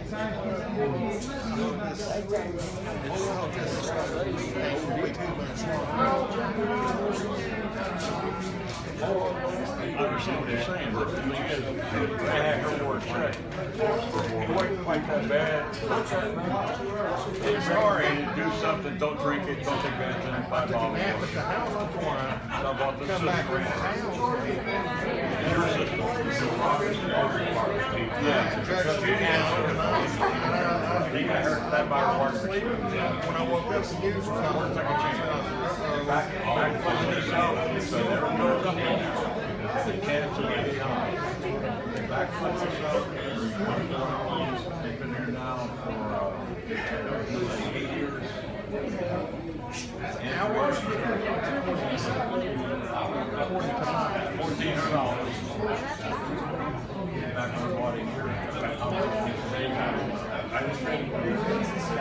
That's insulation. I checked around. I thought it had to be a this is good time. Get the sulfur smell out of it and the iron. It could have been in that. Make your job harder with what you can. Take a look. Yeah. They should have a vendor here. And the iron plugged up her. The iron plugged up her. So they took it out. Just make sure 20 leads down at least. Oh, I know. The old lady through there. My dad. The iron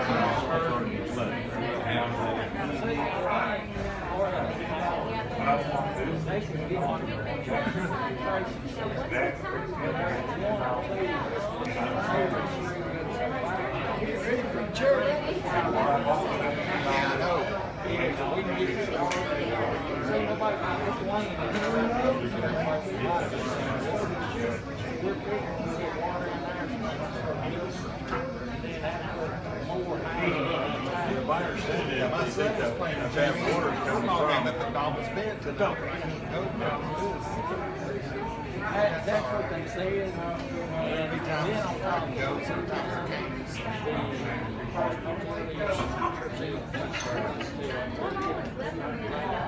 I had no idea. They don't send me a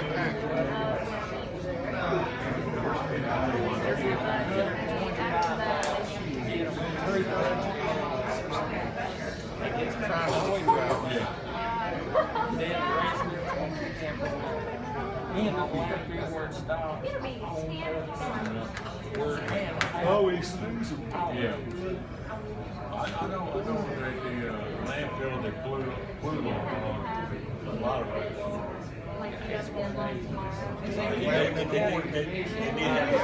When they first started that, they get a 3-inch, 2-inch thick rubber mat to cover the whole area.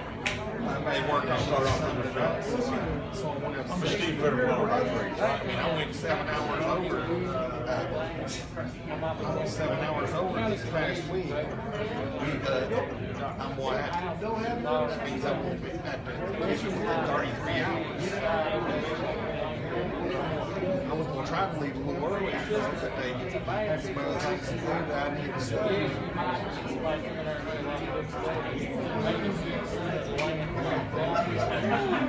They're so big. You know what I'm saying? We can. Anybody can beat them. Yeah, I know they can beat Like tomorrow, I've got to go to Republic at Cherokee. The owner Tomorrow of it. If you check the record,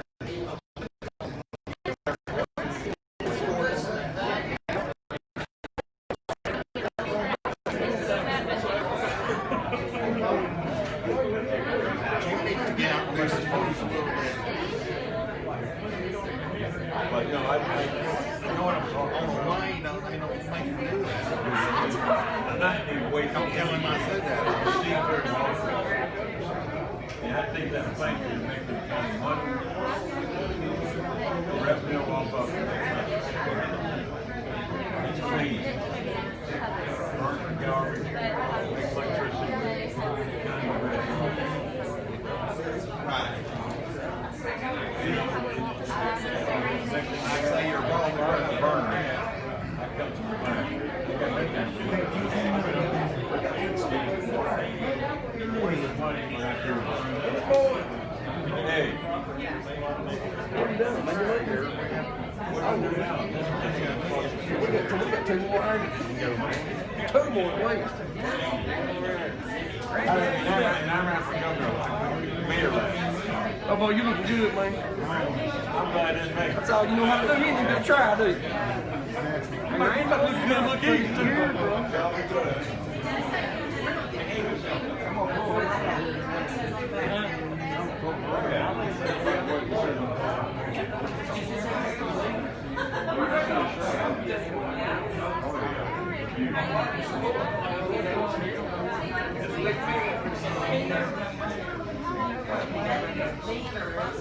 It takes me about 10 minutes.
accept these things.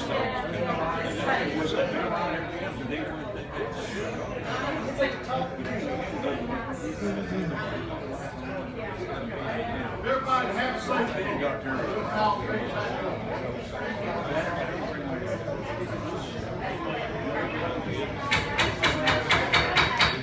Everybody have safety.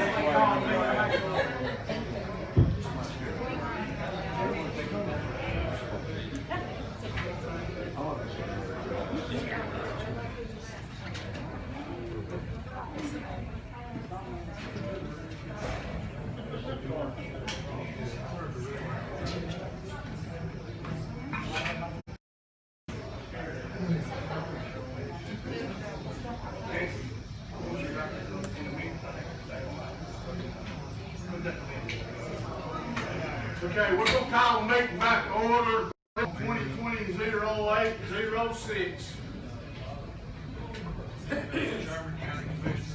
Before you microphone down, sir. To the Honorable Rick Brewer, Chairman and member of the Hawkins County Board of Commissioners in regular session met this 24th day of August 2020. Approval to surplus 2 solid waste roll-off trash trucks and sell at auction with proceeds used to purchase 2 new roll-off trucks. Whereas the Solid Waste Committee met and voted to recommend to the county, Hawkins County Board of Commissioners that 2 solid waste roll-off trash trucks be declared surplus. Description and quantity are as follows. We have 2 of them, 2019 Mack, the GE713, and it's got the VIN number there for each one of those 2 trucks. I don't know what the other truck is there, the make. Now, therefore, be resolved that the listed rollback trucks be declared surplus, be taken to the aforementioned auction company to sell, and the proceeds from the sale be deposited into the solid waste fund 116 for the purpose of purchasing 2 new roll-off trash trucks with any remaining funds reserved for future truck purchases. Mr. Chairman, I so move. Motion by Commissioner Thacker, second by Commissioner Talley. Is there any discussion? If not, everybody vote. Commissioner Housewright? Commissioner Jesse? Commissioner Trent? Yes. Thank you. Commissioner Alves, you need to vote. Sorry. Joey.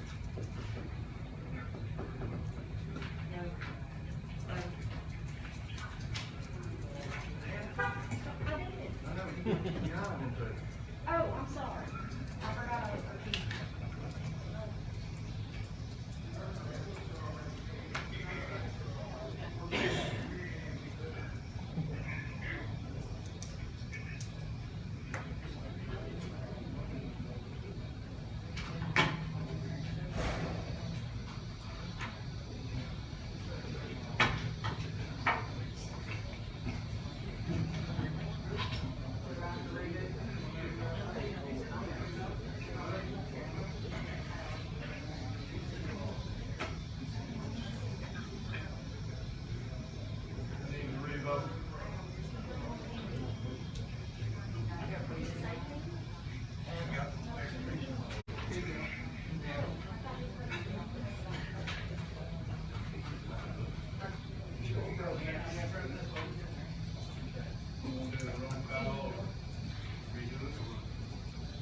We can do it by roll call while she's resetting the computer.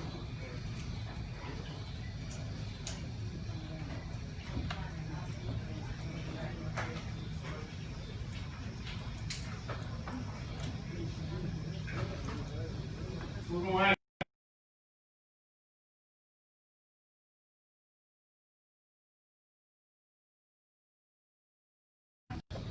Yeah. Commissioner Barrett? Yes. Commissioner Alves? Yes. Commissioner Fields? Yes. Commissioner Davis? Yes. Commissioner Barker? Yes. Commissioner Edens? Yes. Commissioner Jesse? Yes. Commissioner Gibson? Yes. Commissioner Housewright, Yes. Commissioner Vance, Yes. Commissioner Klotz, Yes. Commissioner DeWitt, Yes. Commissioner Burrell, Yes. Commissioner Trent, Yes. Commissioner Kern, Yes. Commissioner Thacker, Yes. Commissioner Speaks. Yes. Commissioner Brewer, Yes. Commissioner Goins. Yes. Commissioner Towers. Yes. 21 yes. Motion carries. Next resolution is 2020.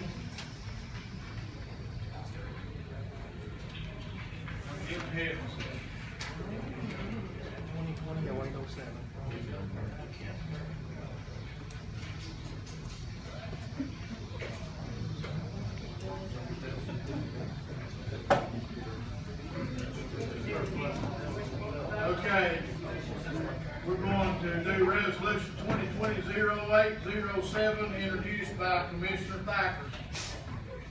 The Honorable Rick Brewer, Chairman and members of the Hawkins County Board of Commissioners in regular session met 24th day of August 2020. Resolution reference approval to accept an agreement with J.M. Wood Auction Company for the purchase of auctioning 2 surplus solid waste roll-off trash trucks. Whereas J.M. Wood Auction Company in Montgomery, Alabama is an auction company that auctions commercial vehicles and guarantees a dollar amount minus a commission fee of 7% absolute of gross sale. And whereas solid waste department has 2 surplus roll-off trash trucks to take to auction as listed. Quantity 2, the make was the 2019 Mack that was read from the other resolution, and the VIN numbers along with that.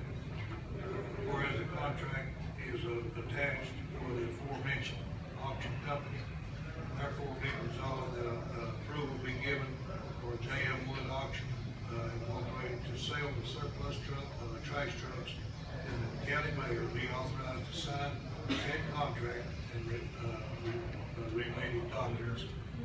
Therefore be resolved that proceeds from the sale of these trash trucks deposited in the solid waste fund 116 for the purpose of purchasing 2 new roll-off trash trucks and any remaining funds reserved for future truck purchases. I so move, Mr. Chairman. Also, motion by Commissioner Thacker, second by Commissioner Fields. Is there any discussion? Is there any objections to doing a voice vote? If not, all in favor say aye. Aye. Opposed, like sign. Motion carries unanimously. Next resolution is 2020-0808, introduced by Commissioner Davis. To the Honorable Rick Brewer, Chairman and members of the Hawkins County Board of Commission in regular session, met this 24th day of August 2020. Resolution in reference approval of an offer on county-owned property, 25 Camelot lots. Whereas when an offer for a county-owned tax sale property is less than the amount of liability on record, the county commission must approve to accept the offer for the property. Whereas the attached list of 25 parcels is in the 3rd Civil District of Hawkins County, was acquired by the county on delinquent tax sale. Confirmation dates and size of lots are also on the attached list. And whereas an offer in the amount of $501 has been made on the property, which is less than the amount of taxes due at the time of said sale, plus the interest incurred since. And whereas the Delinquent Tax Resale Land Committee met on July the 22nd, 2020, and voted to forward offer to full commission for an acceptance vote. Therefore be it resolved that approval of $501 offer be accepted for attached list of Camelot parcel, and further be it resolved that said offer will be publicly advertised for 10 days to allow for any additional offers on said property to be received. Final sale will be to the highest bidder on said property. And there is, it said see an attached list, but I have it here, and Mr. Chairman, I so move. Motion by Commissioner Davis, is there a second? I'll second. Second by Commissioner Thacker. Is there any discussion? I've got a question. Commissioner Davis, you got a map of this land? I don't have it. It is, it's a group of lots. They've been on our tax roll for 37 years. So, All 25 lots for $500. what? It's $501 for all 25 lots total? Yes. This is, my understanding was, Miss Field, have you got them? This is a big packet. If anybody wants to see it, my understanding is that these parcels are landlocked, and that the person that bid on this knows that. So basically what the delinquent tax committee members were trying to do is just get some of this land back on tax rolls. Is there any other discussion? Call for question. If not, is there any objections to the voice vote? If not, all in favor say aye. Aye. Opposed, like sign. No. Madam Clerk, notice that we've got one no vote by Commissioner Adams. Motion carries.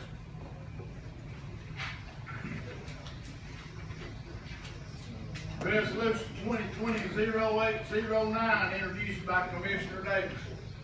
To the Honorable Rick Brewer, Chairman and members of the Hawkins County Board of Commission, the regular session met this 24th day of August, 2020. Resolution in reference approval of an offer on county-owned property, parcel 04D 18.10, 04D, 043D 18.2, and 043D 18.04. Whereas when an offer for a county-owned tax sale property is less than the amount of liability on record, the county commission must approve to accept the offer for the property. Whereas parcels 043D 18.01, 043D 18.02, and 043D 18.04 is in the 9th Silver District of Hawkins County, was acquired by the county on a delinquent tax sale confirmed November the 17th, 2004, and whereas an offer in the amount of $300 has been made on the property which is less than the amount of taxes due at the time of said sale, plus the interest incurred since, and whereas the delinquent tax resale land committee met on July the 22nd, 2020, and voted to forward offer to full commission for an acceptance vote. Therefore be it resolved that approval of the $300 offer be accepted for parcel 043D 18.01, 043D 18.02, and 043D 18.04, and further be it resolved that said offer will be publicly advertised for 10 days to allow for any additional offers on the said property to be received. Final sale will be to the highest bidder on said property. Mr. Chairman, I so move. Motion by Commissioner Davis, is there a second? Second by Commissioner Fields. Is there any discussion?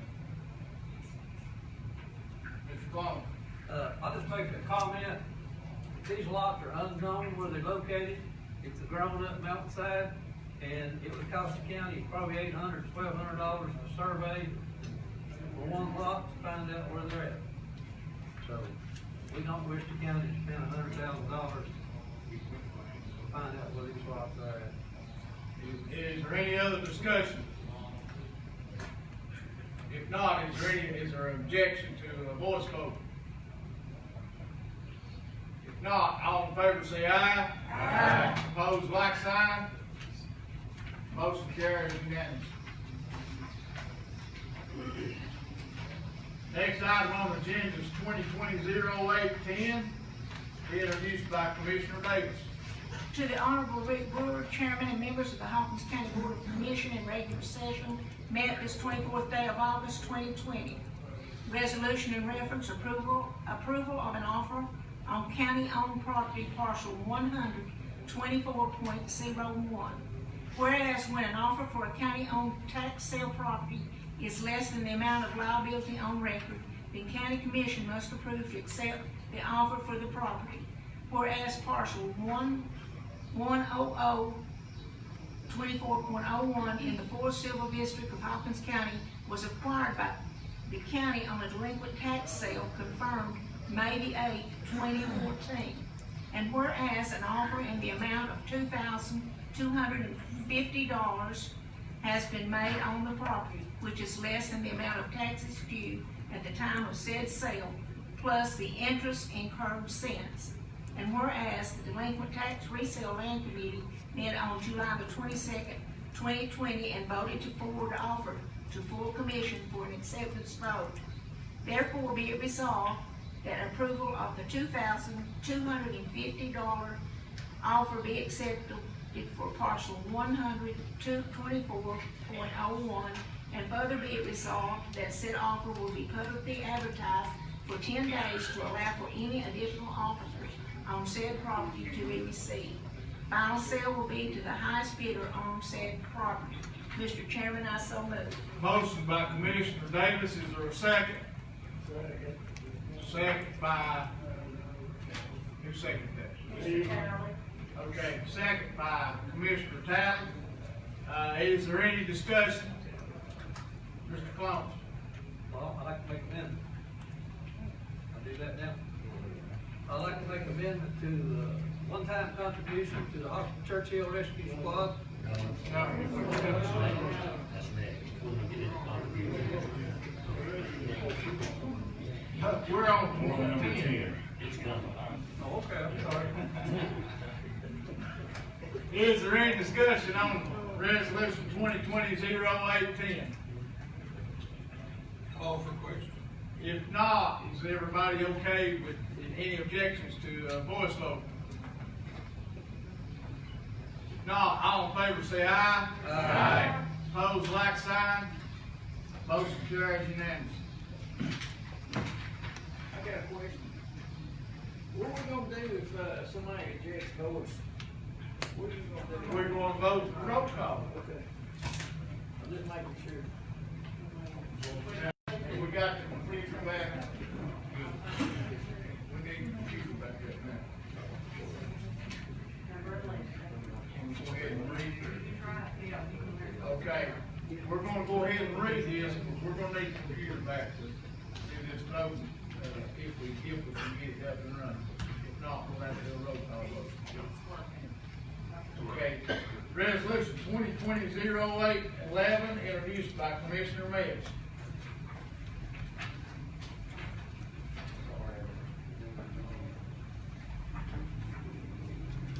Mr. Chairman, we've had a couple of weeks ago over this. If the commission is okay with it, I'm just going to read the resolution in reference and move on. So, resolution 11, making appropriations to nonprofit charitable organizations of Hawkins County, Tennessee for the fiscal year beginning July 1, 2020 and ending June 30, 2021. Mr. Chairman, I so move. Motion by Commissioner Metz, is there a second? Make it on the board. Second by Commissioner Kern. Is there any discussion on this resolution? Mr. Chairman. Mr. Collins. I'd like to make an amendment to add a one-time extra contribution of $5,000 each to the Churchill Rescue Squad and the Hawkins County Rescue Squad. Mr. Collins has made an amendment to the resolution. Is there a second? I second. Did you get, hold on, let's get the, did you get that? Nancy, you can't repeat that. I'd like you to repeat it, please. Can you repeat that amendment? Mr. Collins? To make a one-time extra contribution to the Churchill Rescue Squad and the Hawkins County Rescue Squad, $5,000 each. Push your second, but Second, I'll make the motion. well, it will make the motion if you push the second. There you go.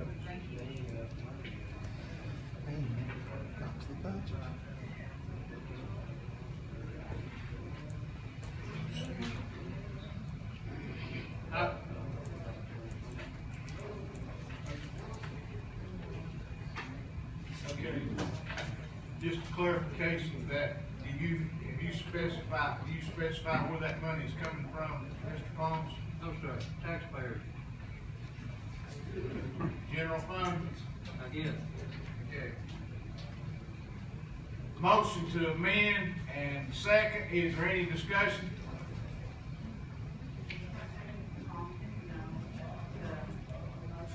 Yeah, Dan second. Second. Clark.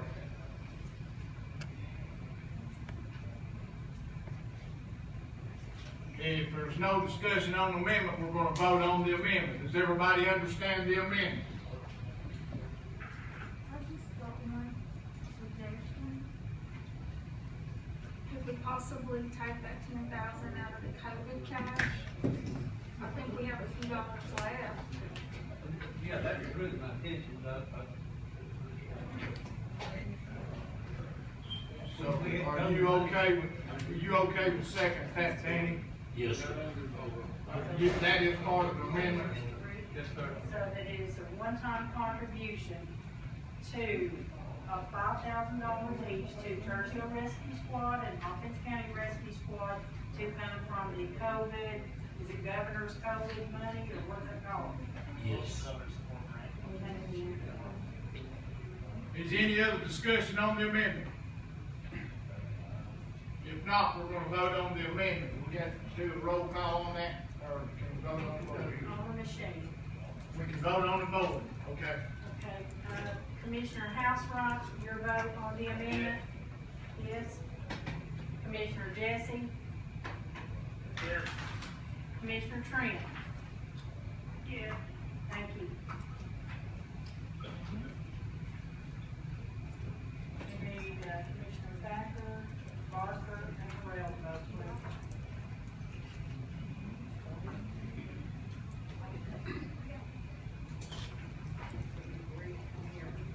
19 yes, 2 no. Motion carries. We're back on the resolution as amended. Is there any discussion on the resolution as amended? Yes, I need to make an amendment for, Hawkins County Emergency, Hawkins County Emergency Response Team. I'd like to make a motion to give him $1,500 out of the COVID money also. Is there a second to that amendment? What are they currently receiving, Commissioner? 19 cents. Is this a one-time contribution? Yes, one time. Thank you. Is there a second to that amendment? Commissioner Fields seconds to the amendment. Is there any discussion on that amendment? Plus the 19. Was it 1,500? 1,500.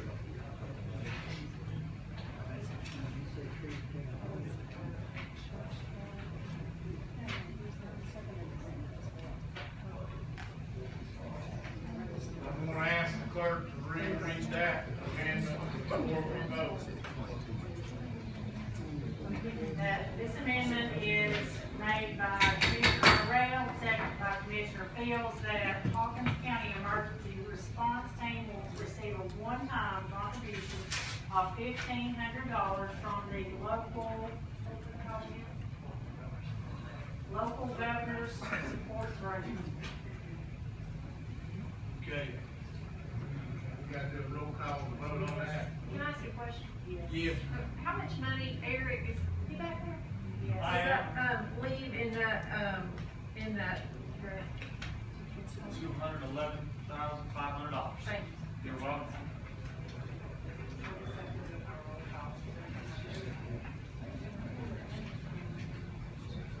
We're gonna do a roll call vote on the amendment.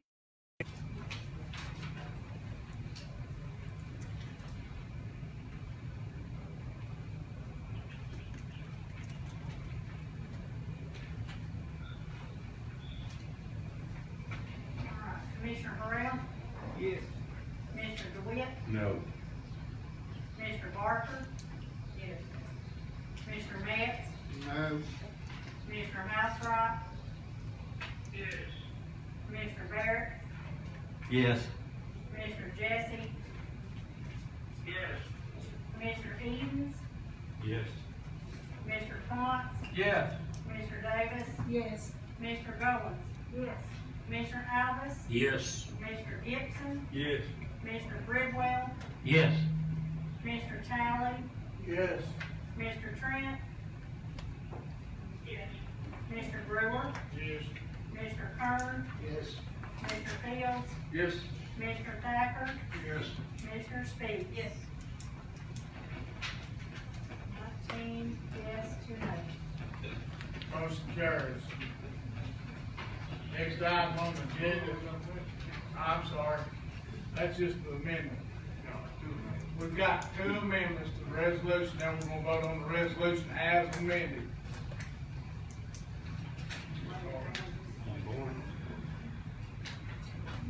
Is there any discussion on the resolution as amended before we vote?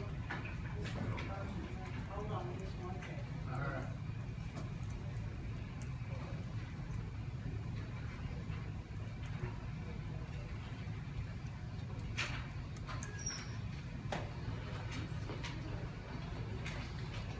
And this is as amended, correct, on both of the last.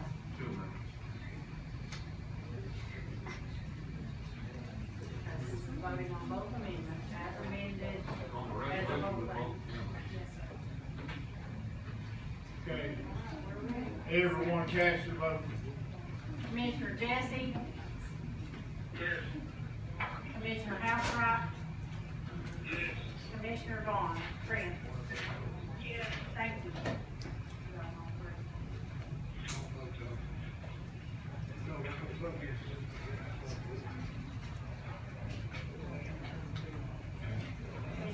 Sorry. 21 yes. Motion carries. Next item on the agenda is resolution 2020-08-12, and that will be introduced by Commissioner Miller. Approval of appropriation for 2020-2021 fiscal year budget, Mr. Chairman, I so move. Motion by Commissioner Miller, is there a second?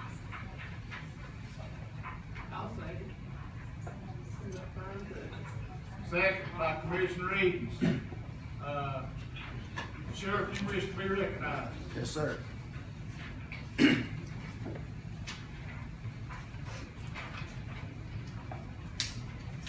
for the opportunity to speak to you. I'll make this short and brief, but I do have, you see several of my employees here tonight, all of week short. Not being paid any all, they're on free list because they're taxpayers and they're voters, and they're concerned about things goes on here. Anyway, I came to you first of the budget year and asked for a raise for my employees. I also ran several numbers by you that evidently fell on deaf ears, but it keeps growing. I told you back the first of the budget year, I lost 68 employees in the last 22 months. So that number's up to about 79 now. Of course, that's putting close to $300,000 waste of taxpayers' money. It saddens me though that turning deaf ears to any kind of raise, except maybe a 1.6, which I think the insurance may be going up about 1.3, so I don't know. But in the last, I think 2 or 3 weeks, I've lost 6 more employees. Some of them for better pay, which you can't blame them. But even sadder that none of you considered the second, Commissioner Davis's number 5 resolution, when to give my employees a stimulus bonus, because I guess you forget, we never closed 24/7. We've been here through the pandemic. We've maintained doing what we're supposed to do, what we're paid to do. We also had to fool with a potential violent protest. We protected your county, we protected your cities. That didn't happen. That's because the men and women that's behind me and the area agencies, we kept that from happening. So we didn't make CNN or Fox News. These men and women risk their lives every day. And I know you heard from me and all these budget committee meetings, county commission meetings. But I have 3 of my supervisors that want to speak to you, and they understand it's 3 minutes. But they asked me if they could, and who can I say but not?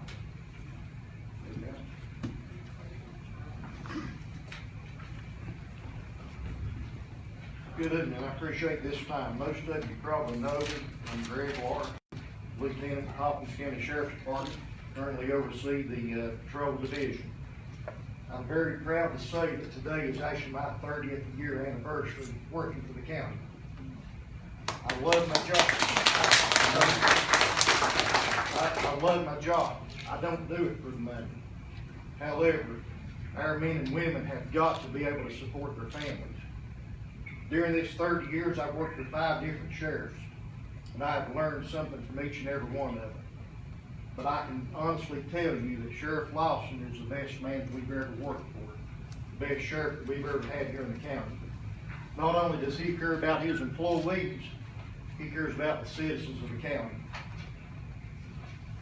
He realizes that it's his responsibility for their safety and security, and he takes that very serious. He wants his officers to be the best equipped, the best trained, and the most professional. He realizes what that takes.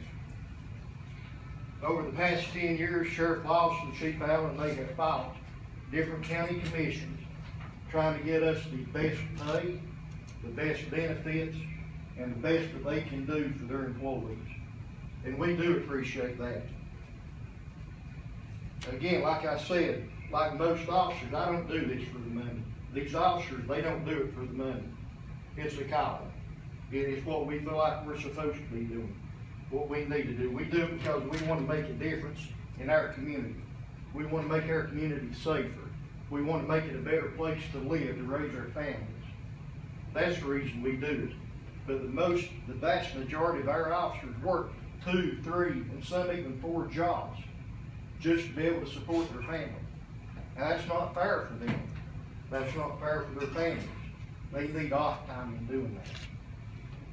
Just like Sheriff Lawson knows, his responsibility is to the citizens of Hawkins County, for their safety, for their security. But I charge each and every one of you all, you're responsible also. You have a duty to provide the best emergency service possible for the county. That includes law enforcement, that includes EMS, that includes the fire department. As a governing body, it's your all's responsibility to do the best you can. And you can be liable for lack of action.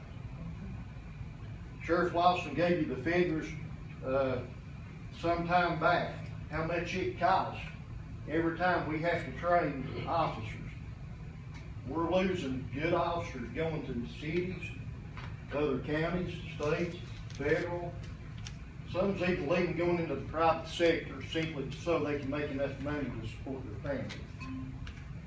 That's not right. They shouldn't have to do that. I'm going to call out Commissioner DeWitt, Commissioner Gibson, Commissioner Kern. You know firsthand what I'm saying. Because you all in your respective cities are out there. You all know where you hire your police from. I dare say the vast majority of police officers that work inside Hawkins County at one time or another were Hawkins County deputies. You can check those facts. There may be 3, possibly 4 that's not been.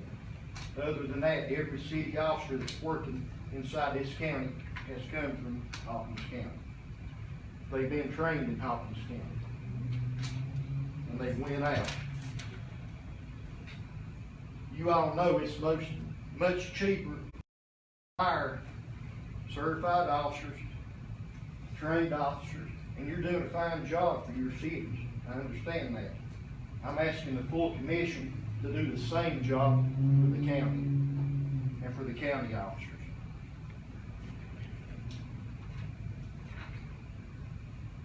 Like Sheriff Lawson's already said, y'all know what kind of time we're living in right now. Everything that's going on, the chaos throughout the world. I truly believe that we live in the very best region of the country. We've got a lot of good citizens that back us, and we couldn't do this job without them. But why does somebody want to be an officer? It's not for the pay. But again, they have to make enough to feed their family, to take care of their family. A couple of statistics and I'll sit down. So far this year, in 2020, there's been 9 deaths of soldiers in Afghanistan. In a third world country, where we're at war, there's been 9 soldiers' deaths. In 2020, thus far, in the U.S., law enforcement, there's been 29 officers killed by gunfire. There's been a total of 166 officers killed, whether it be gunfire, traffic accidents, medical issues, other things, stress brought on by the job. Just something to think about. I'm not asking for myself. I've been very blessed. But I am asking for all the other men and women that work for Sheriff Lawson and works to serve the citizens of this county. They deserve more money. Thank you.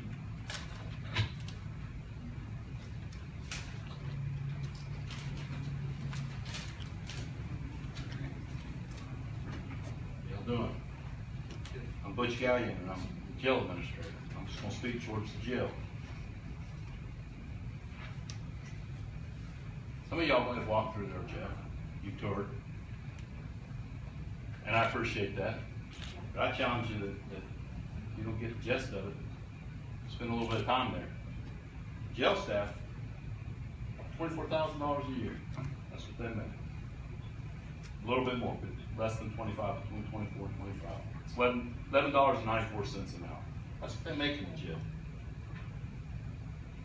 You get spit on, have bottles of shampoo filled with feces and urine and squirted on them, to roll around on the ground with people and fight with them, and have to deal with that, and they get $11.94 an hour.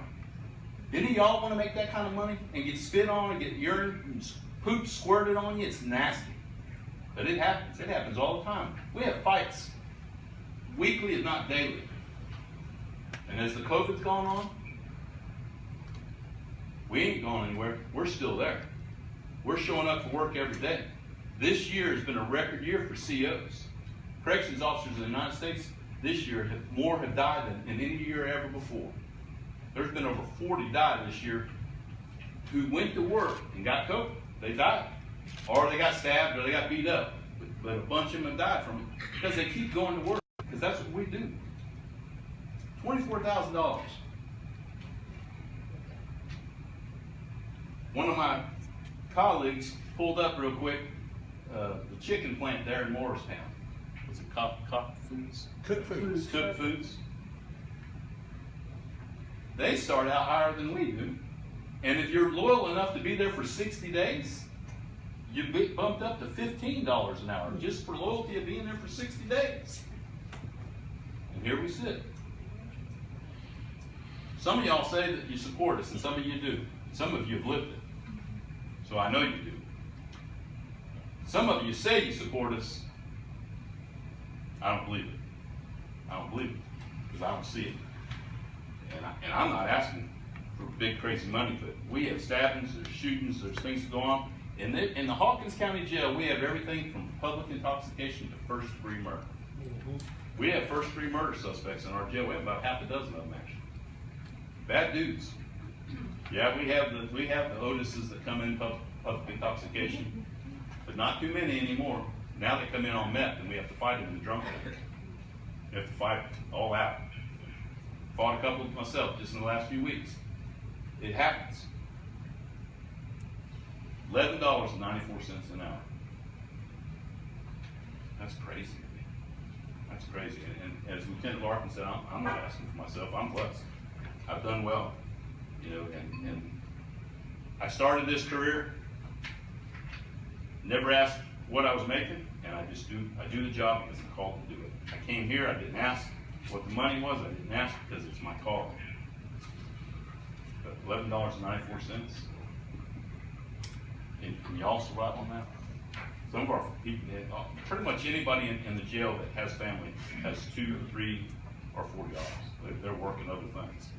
$11.94. That's real. Hear that number. That just blows me away. That you can go to work at Walmart and make more money than that. You can. It blows my mind. And if I understand correctly, thank you for what you did, what you tried to do. And not a single person would second her motion. Y'all don't care. That's what I hear. That's what I hear. No, it's my turn right now. That's what I hear. I'm saying what I hear. What I hear is nobody did. So what I hear is, y'all don't care. That's what I hear. It may not be true, but remember what they say about perception. Perception is reality. And when you refuse to speak, that's what you're saying. That's my perception. I guarantee you that's the perception of these people that work here. They go to work for $11.94 an hour. They do it. They show up. They get in fights and roll around on the ground and get bit and broken hands and beat and spit on. And we have inmates literally that do. They put their feces and their urine in their shampoo bottles and they wait for you to go by and they squirt it on you. That's nasty. But that's what we deal with. And then we have to turn around and take care of them and feed them 3 times a day. We have to serve them and treat them right. You know the responsibility that's on a young person who's making $11.94 an hour can end up liability-wise. They can end up sued. They end up in court.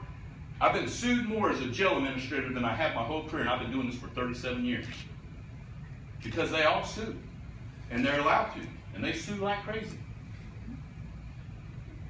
I am grateful that we live in a county that doesn't scream to fund the police. That blesses my heart that we don't have that. That's not here. Hallelujah for that. That I think anyway, right? Someone laughed. Maybe it is here. I don't know. I've not heard that defund the police in Hawkins County, and I'm blessed for that. Because a lot of areas, it's not that way.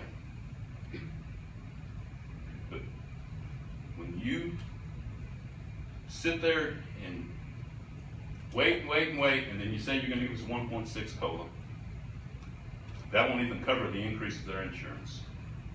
And they're making $11.94 an hour. I just want you to hear that in your head, and I want that to resonate with you. These officers are going through fights, injuries, liabilities, lawsuits, getting sued. Jail inspectors show up and criticize everything that's done, and second guesses everything that they've done. We go back and watch things, and the things are re-watched over video, and they're criticized for everything they do. They get second guessed for $11.94 an hour. It's crazy to me.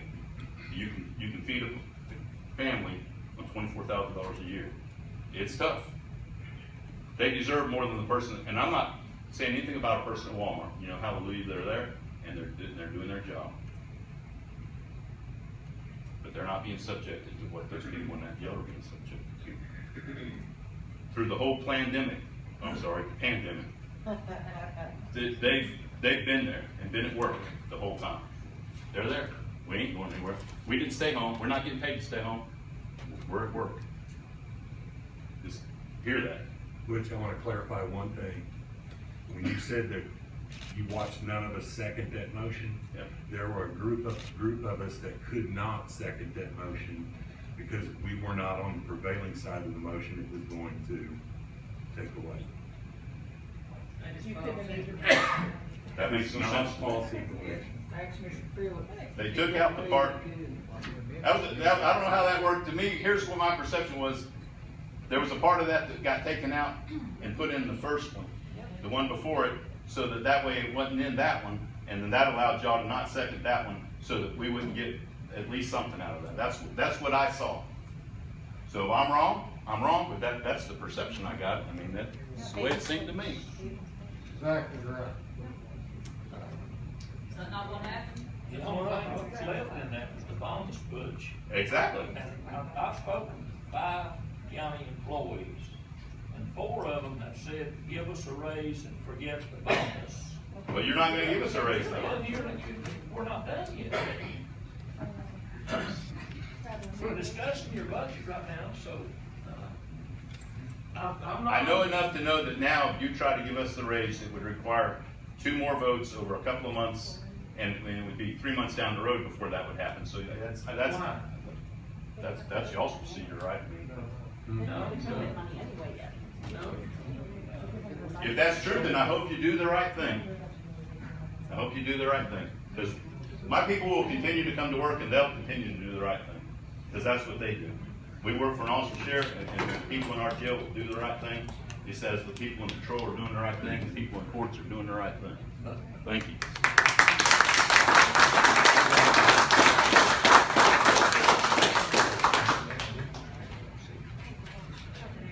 I'm Lieutenant James Woods. I've been with this department for 22 years. Sheriff Lawson's my fourth sheriff. I do this job because I want to.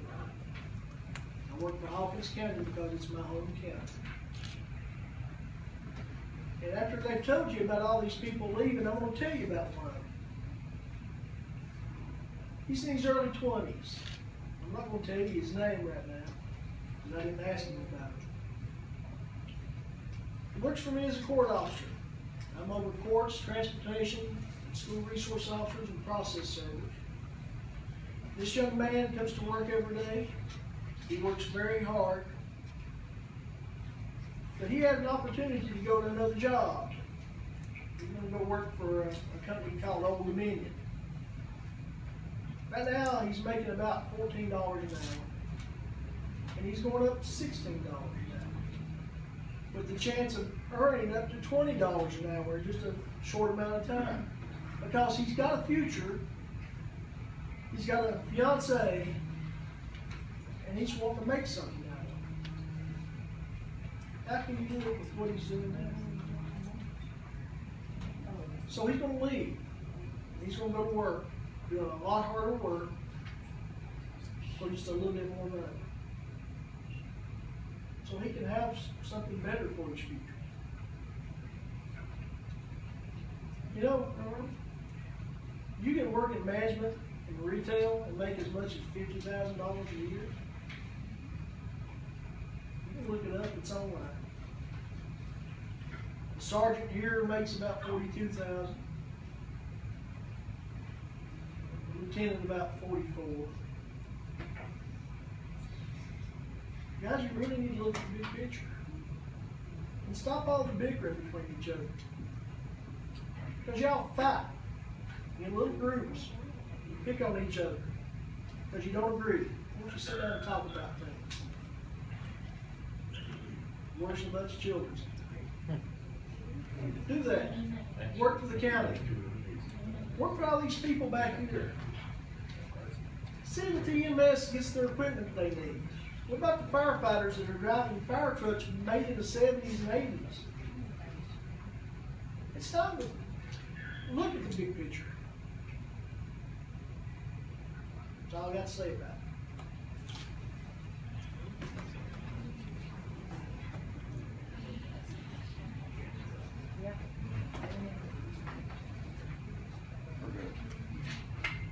Thank you. May I say something? Commissioner. May I say something? Yes. Approach Matt. I will. No heartbeat.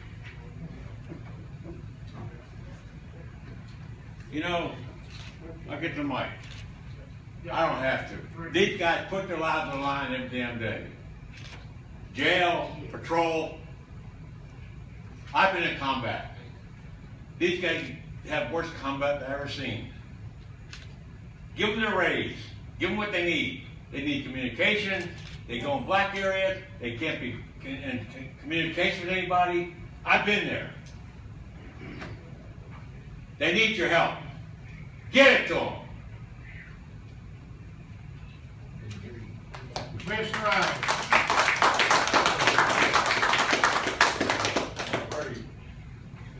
Thank you, Chairman. As the sheriff knows, a lot of us in here are not on the budget committee, and this 1.6% came out of the budget committee, correct, Sheriff? That's what I heard.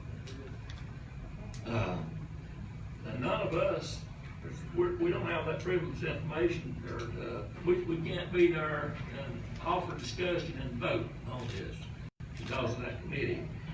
But I think I saw where the motion was made 1.6%. Okay.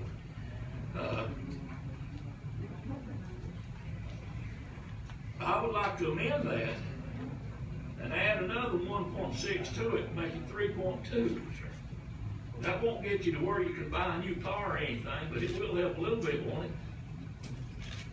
That's fine. Gallion, where you at? Can I say something? That's not even gonna cover our insurance. A 3.2, I mean, yes, I would appreciate that. That's not even gonna cover our insurance.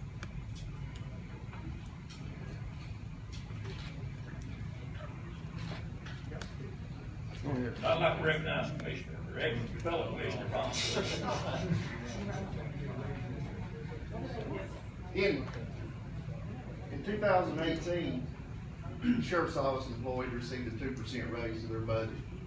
The other general fund employees received a 4% raise. In 2019, Sheriff's Office employees received 0 increase COLA to his pay scale. The other general fund employees were taken off of the current pay scale they were on, put on another pay scale, I do believe. In 2020, now we're projected for the 1.6. Back in 2015, I believe it was, there was 4% added to the sheriff's scale to bring his employees up to market value at the time. The 4% then was accompanied by a 2% COLA that was added to the sheriff's scale, which at that time brought it to 6%. If the sheriff's scale had been maintained over the last few years, same as the other general fund scale is now starting to be maintained, I don't think he would be here asking this for his employees, and I don't think he'd have a room packed full of employees. No pay scale is more important than the other, the general fund employees or the sheriff's employees. But if we're going to maintain pay scales, I think it ought to be done fairly and equally to the county employees. That's all I have. Commissioner Alves, did you make a motion to Yes, sir. amend? I did. Is there a second to that amendment? My motion, my amendment was to increase it, the amount that was previously stated in the budget committee, which was 1.6%. And that would make it 3.2. That's not a lot, but that's more than you got right now. Is there a second to that amendment? I'll second. Who seconded that? Commissioner Speaks, second that amendment. Now, is there discussion? May I speak, please? That's, recognize Commissioner Trent. Yes, ma'am, go ahead.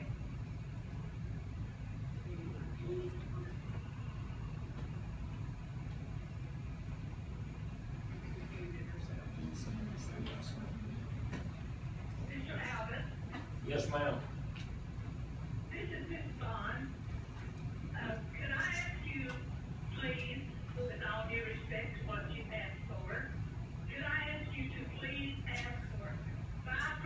If those people don't deserve 5%, they don't deserve anything. When we've got county employees that work in a controlled environment behind a desk, that we're gonna recommend that they get a $12,000 raise this year and next year too, and we are gonna treat our sheriff's department like headlines? That's a disgrace. 21 commissioners. 5%.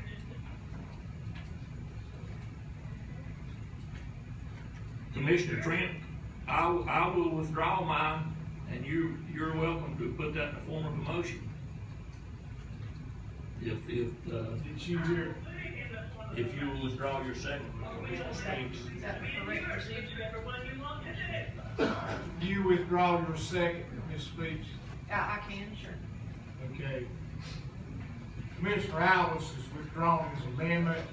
Commissioner Trent has made an amendment to state that at 5%. Is that correct, Commissioner Trent? Additional 5% An on top of addition. 1.6, correct? A total of 5%. Is it a total of 5%? Is that correct? That's correct. Okay. Okay. Is there a second to that? Put down a raise for years. I'll second. It doesn't work. It falls on deaf ears. Do what the Kingsport paper said we needed to do. Pay them what they deserve. Motion by Commissioner Trent, second by Commissioner Talley, to amend this, and Commissioner Metz is asked to speak. Was that you, Mr. Allen, that put that on there? We can actually raise it to whatever you wanna raise it, and we can do it right here. But you have to understand that there will be a tax increase. You are gonna have to vote to increase the tax levy. If you're willing to do that, then just go ahead and vote whatever increase you want. I mean, that's the bottom line. Look, do I believe they need more money? I believe everybody needs more money, but you have to have the intestinal fortitude to step up and vote the tax increase. That's the only way this works. There's no other way around it. You continue to build a deficit, then you end up having a wheel tax. You've got all these things. There's only so much money to go around, so you have to raise taxes. And once we get through this, the next thing's gonna be tax levy. Just vote the tax levy in. I'm not gonna sit and tell you, don't do it. Just have the stomach to vote the tax increase. But you have to consider, we've got Commissioner Thacker, I'll tell you, you've been commissioner a long time. There's a laundry list of things that are needed. And we all want all of those things dealt with, taken care of, and people have whatever they need, whatever they want in some cases. But you have to be willing to increase the property tax rate. How much? Yes, ma'am, you're here. Recognize you, Mr. Wheel tax increase. We promised the people we would roll that back. I put in a resolution over a year ago, and it was laughed at to roll it back. Okay, we're bringing some money into the county now. How much is our undesignated fund balance gonna be for this year? Do we not have some money? I realize this is a recurring expense, but we should have provided for this in the past.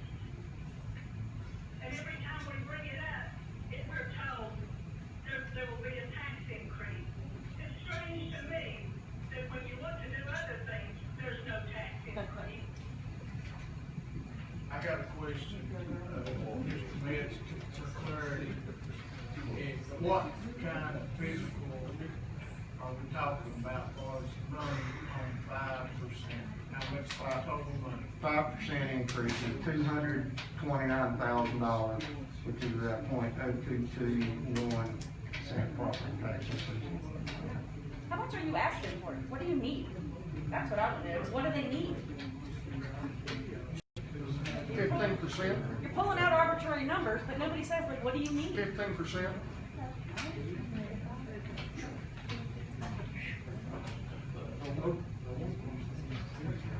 You got a gentleman.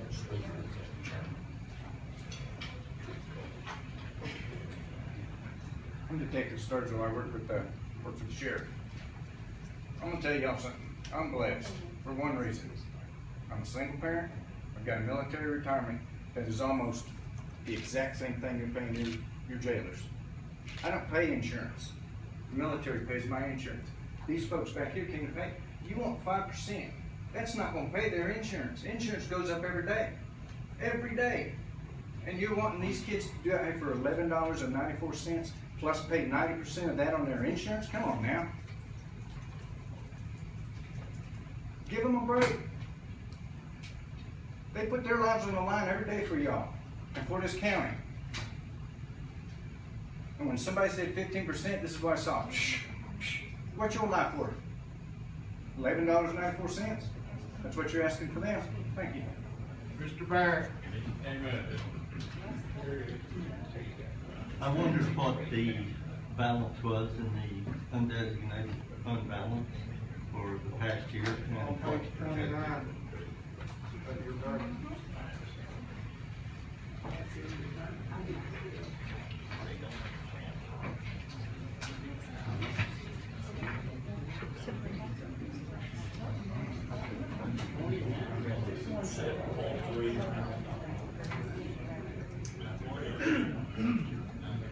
Okay, thank you.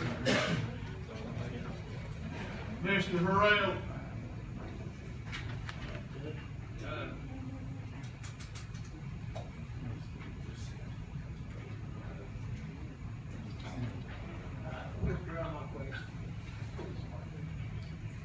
Mr. Edens. How much is the tax increase to support this? I didn't hear it. Nothing. 2 pennies.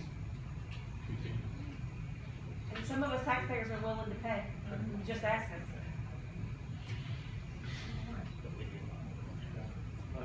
honestly, it's not much money at, 5%.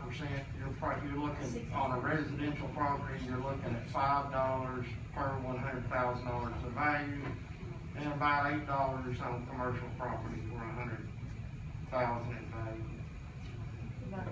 It's so worth it. Now, let's keep in mind also that school system's getting ready to request, bond, so there'll have to be some pennies pulled from somewhere or added to be able to serve that debt.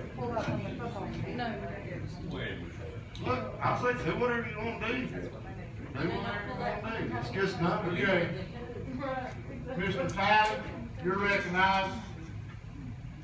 Oh, I'm sorry, I withdraw. It's taken care of. Who's on the board next? I'm sorry. Mr. Hurrell. All the new spending that's in the budget this year, what does that add up to? Do you know? Eric, you wanna address that? I've done all the rate sheets during the budget process. I don't have that figure with me today. It's all included in the budget at this point.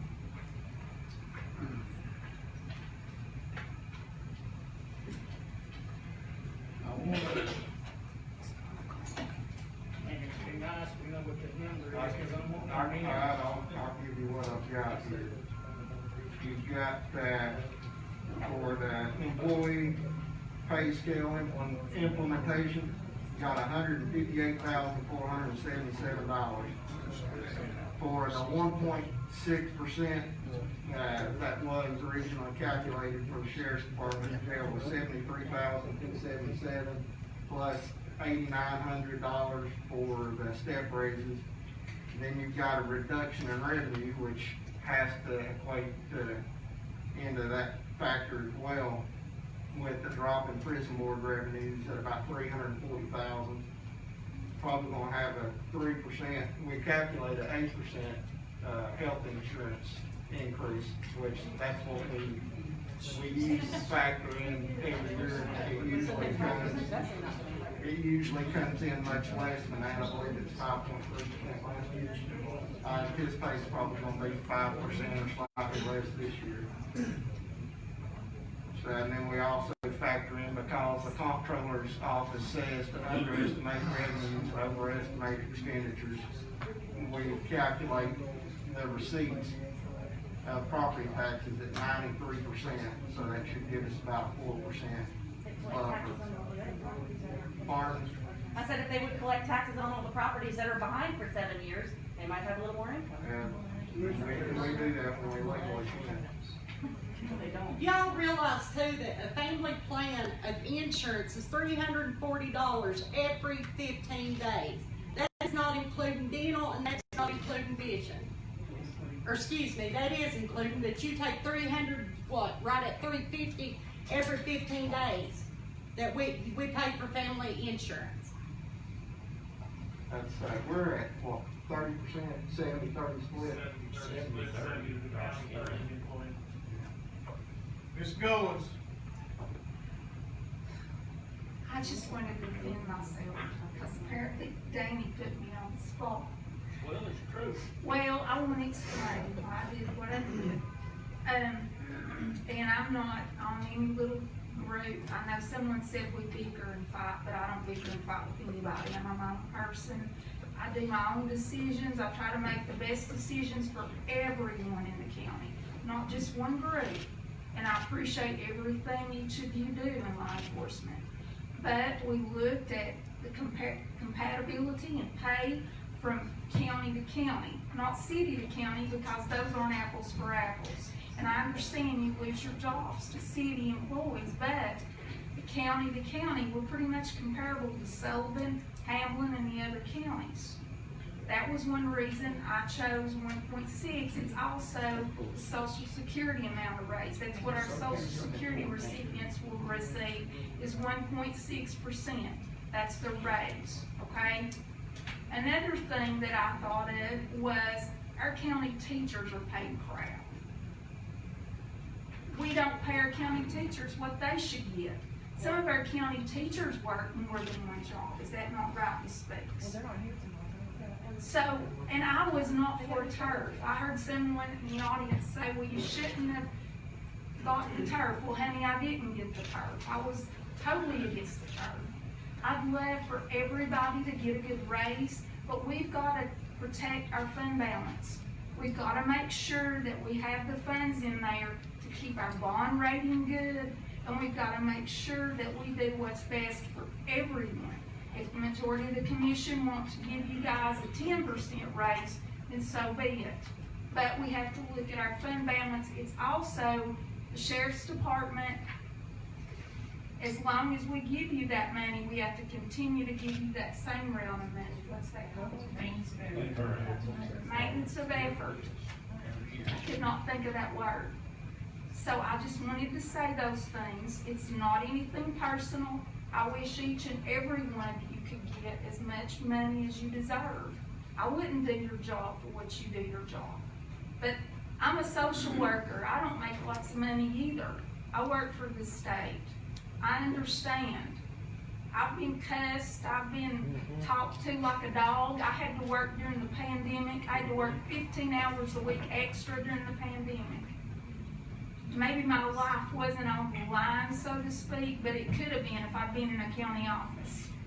So, and think of those grocery store workers and all those people that put their lives out there.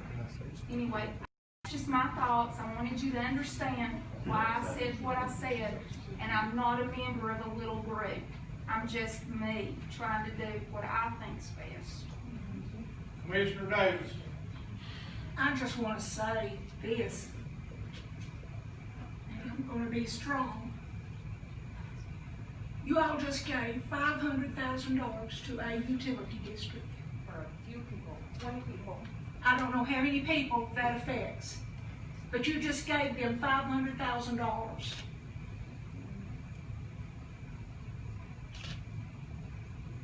I had a son that wanted to work for Hawkins County. He couldn't afford to do that. He went to Sullivan County. Thank you, Lord, for Sullivan County. He lived his dream.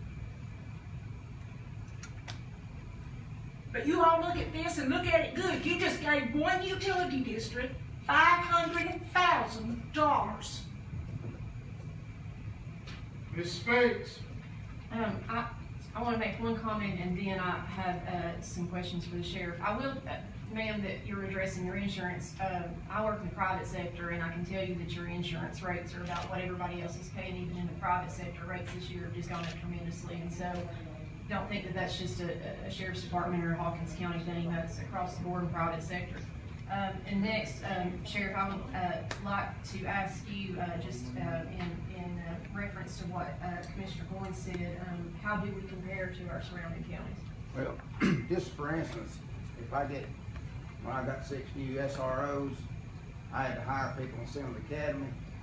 When Sheriff Cassidy got 6 ROs, he went to Kingsport, he went to Piney Flash, he went to Bristol and got certified officers. So they make more money than we are, but it's just like comparing us to the Eastman and anywhere else. We don't lose them to the Eastman. We don't lose them to other counties. We lose them to the cities, the truck places, everywhere else. You talk about the private sector and the insurance. I understand that insurance part, what they make. And their correctional officers got the most dangerous job in America right now. I know the guys and girls on the front lines and the protests are tough. These men and women are in here with gang members, murders, meth heads, every day, 12 hours.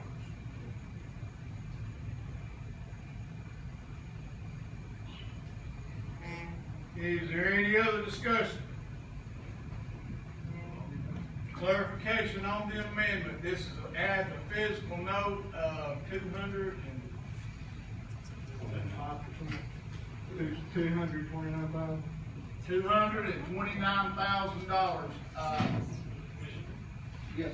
Consider we're adjusting this on the fly, so it would be safer to leave it as a percentage, if there's any errors. Okay. 5%. Approximately 229,000. We'll do it that way. And it amounts to 5%. My question to Commissioner Trent, is, did you propose to pay for that any certain way, Commissioner Trent? Do we not have are we not going to have a substantial undesignated fund balance for this year? 7.3 million estimated. And what is required to have? 3.5 million. 3.5% of the budget, overall budget, I think, Civil. Incorrect. I stand to be corrected then. Tom, you remember when CPS recommends on the general fund? 30, 35. We've been trying to ensure that we've got 33% versus expenditure. That's CPS's recommended minimum, 33% of your next year's expenditures, your undesignated fund balance. Well, first of all, I would suggest like we've done 3 or 4 years ago, keep sending this budget back and back and back and back, and cut and cut and cut and cut. I can't see that anything has been cut, so why don't we start over and redo the budget and do some cutting so that we will have some money? So you're not, your amendment is for 5%, and we've discussed it. So we're gonna vote on that amendment to this, It's not been seconded. but I'm sorry, I'm Ms. sorry. Speaks. I'm gonna turn the floor over to Sheriff Lawson. Do you wanna make one more comment? If Hannah wants to amend it, that's fine. No. I was just gonna say, we spent hundreds of thousands of dollars paying people to leave, go somewhere else, and in their training, we can save some of that if we retain some of these employees. Okay, is everybody ready to vote on the amendment? May I clarify? Clarify the amendment. Total of 5% raise to the sheriff's department pay scale, is that correct? Jesse? Yes. Commissioner Trent? Yes. Commissioner Housefly? Yes. Thank you. Thank you.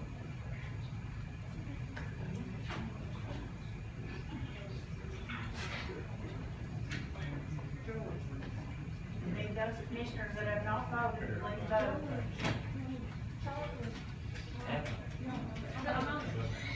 I'm starting over for it, I'll take it. It was a tough decision. 21 yes. Okay, now, let's vote on, we'll be voting on the resolution unless there is there any discussion on the resolution as amended. I'm sorry. Yeah, we can still amend the budget, correct? We're still. Okay. Can we separate this budget? You can ask. Commissioner Speaks, you're on the board. I'm going to make a motion to amend as well. We had in an earlier resolution to give the, out of the COVID-19 Governor's Fund a one-time bonus. Sorry, let me find the wording here so I get it correct.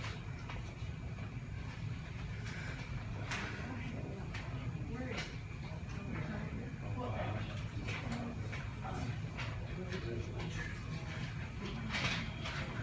Sorry, I would like to amend the budget to include a one-time stimulus hazard pay, to the full-time employees of the Sheriff's Department only. Sheriff's Department. To get the one-time bonus of $1,000, to come out of the COVID-19 fund that we, expect to receive from the governor. Simply because, if I understand nothing else, you do understand,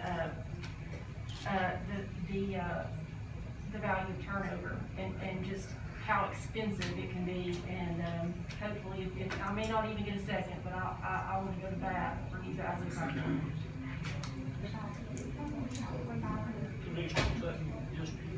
It's I'm sorry, so yeah, it's a $1,000, COVID-19 stimulus hazard pay to full-time employees of the Hawkins County Sheriff's Department, and a one-time, $500 COVID-19 stimulus hazard pay to part-time employees of the Hawkins County Sheriff's Department. We need to make sure there's enough money left in that to do that. $212 and $212,500. Is that just sworn or is that also non-sworn?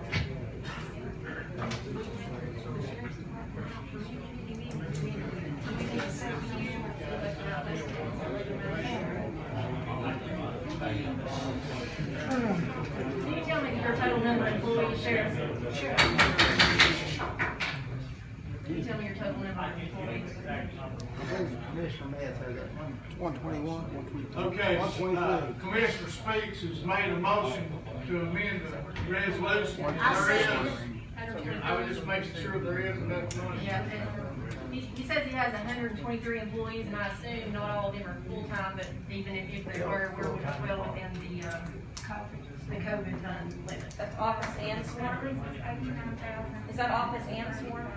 That's all Sheriff's Department employees. How many employees? I second that motion. 123. 123, thank you. Okay.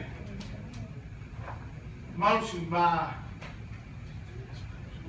to amend by Commissioner Speaks. Is there a second? I second that motion.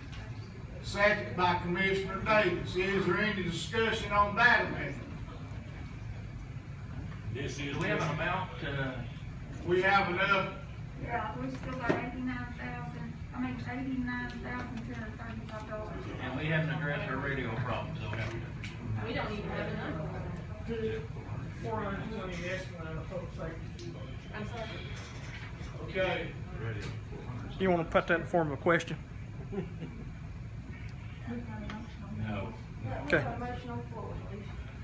Motion to amend and a second. Is any other discussion on that amendment? So we will need to do this by voice vote, roll call, because there's no way to change it on the computer. All right, we're gonna have to do a roll call vote on this amendment.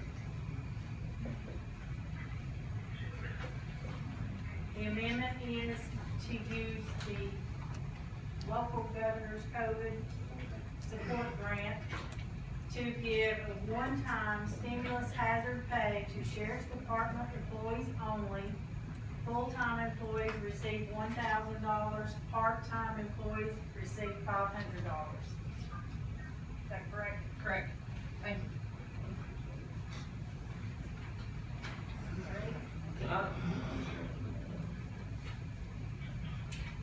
Can I amend that to say that all county employees, because all these officers. Other county, and I'll just say the reason that I didn't include them is because of those figures.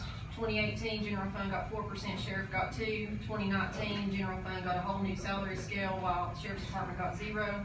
This year, again, 1.6%, and general fund got nothing. And so we've left them out for many years, and so I think that it justifies only them at this time. Okay, ready to vote? Yes, sir. Commissioner Thacker? No. Commissioner Quant? Yes. Commissioner Kern? Yes. Commissioner Jesse? Yes.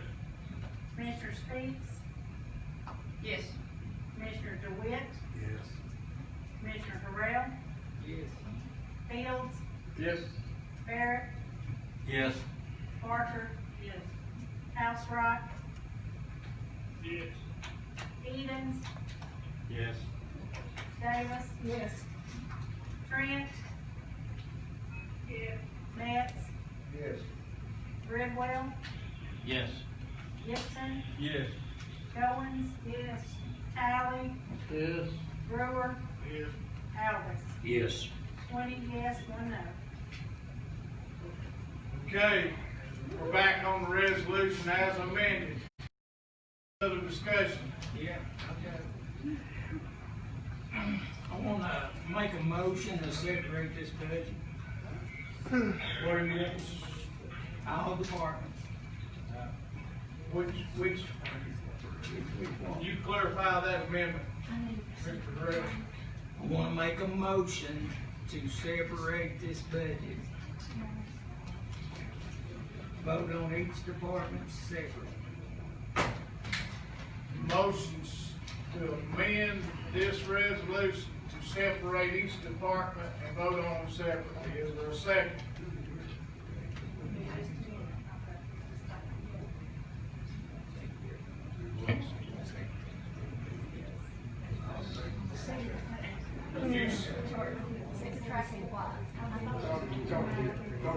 Charlie seconds. Motion by Commissioner Harrell, second by Commissioner Thacker. Is there any discussion on this?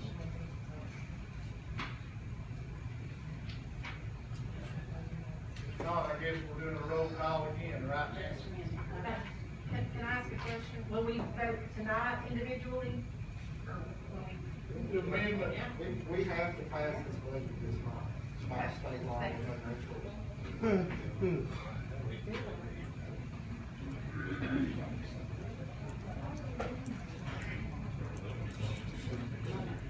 I clarify this, please? This is a motion by Commissioner Harrell, second by Commissioner Thacker, to vote on each department separately within the 2020-2021 fiscal year budget.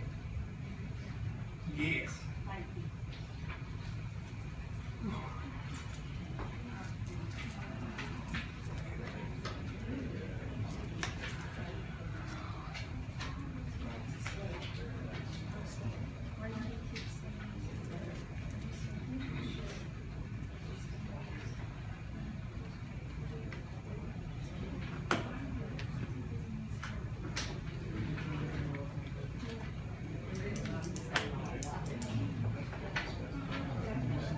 All right, everybody ready? Commissioner Bridwell, Yes. Commissioner Barrett, Yes. Commissioner Alvis, Yes. Fields. Come back to me, please. Davis? No. Barker? No. Edens? No. Jesse? Gibson? No. Housewright? Yes. Met? No. Watts? No. DeWitt? No. Harrell? Yes. Trent? Yes. Kern? No. Thacker? Yes. Speaks? Yes. Brewer? No. Goins? No. Tally? Yes.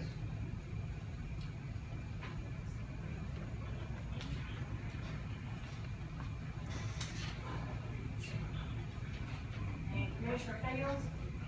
No. We got 11 no and 10 yes. Commissioner Harrell, you can line item anything you want instead of us voting on it, except for the school board, unless instead of us voting on each department. If there's something in there you don't like, then you need to just go ahead and make an amendment on that. Well, where you're giving the finance director $24,000 over 2 years, I wanna take it out. Motion to amend the finance director, and you read that. That's in the county mayor's budget.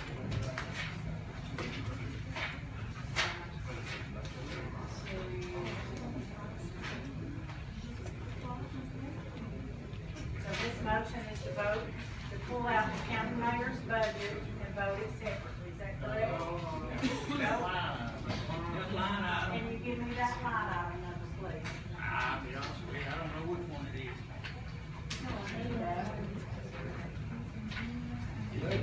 Is that gonna be 119? 119. 51,300, 119. To vote separately, line item 51,300? 51,300, 119. It's on 12 pages of your budget.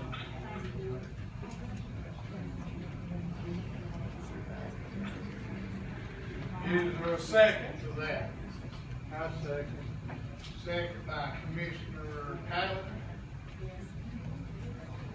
Is there any discussion?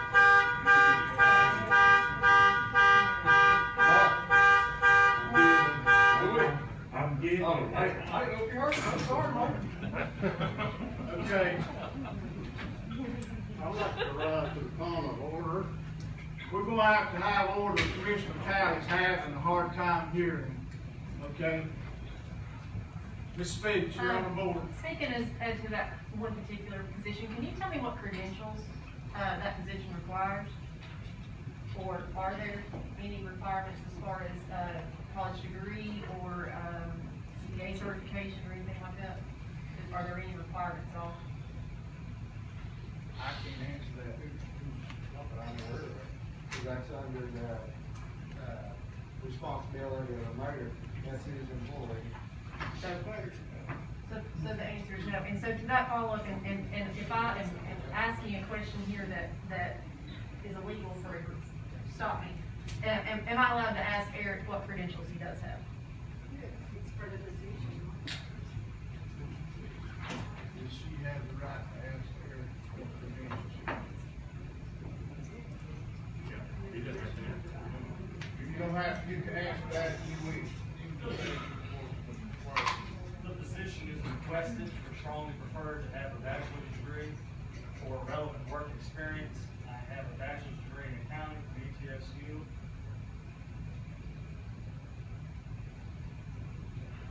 Did you hear? I did. And I just want to follow up with that. I can tell you, with someone with the similar degree, similar experience, I may have, I do want to say that if he were to go to private sector, that he would definitely make more money than what he's making for an accounting. However, with the same breath, I have to say that he knew what position paid when he took it. Commissioner Talley, you're recognized. Anna, that's the same question I'm going to. Is there any other discussion on this amendment?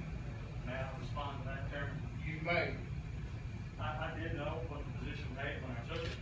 What I did not know was that the surrounding counties, what they paid, of comparable population and quite often less population. So what I proved to the commission was a $37,000 discrepancy on average between counties with a population of the 50% range of my same position.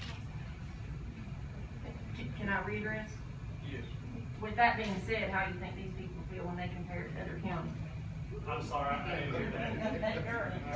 Let's not do that. Y'all need to be quiet. I'm sorry, I can't hear. Thank you. Okay, is there any other discussion? Mr. Huh? Any other discussion? We have a roll call again. Yes, sir. Okay. So, Everyone, this is a motion to amend by Commissioner Burrell and second by Commissioner Talley to vote separately on line item number 51300-119, which is on page 12 of your budget document. Ready? Commissioner Speaks. So we're voting to, I'm sorry, reread that.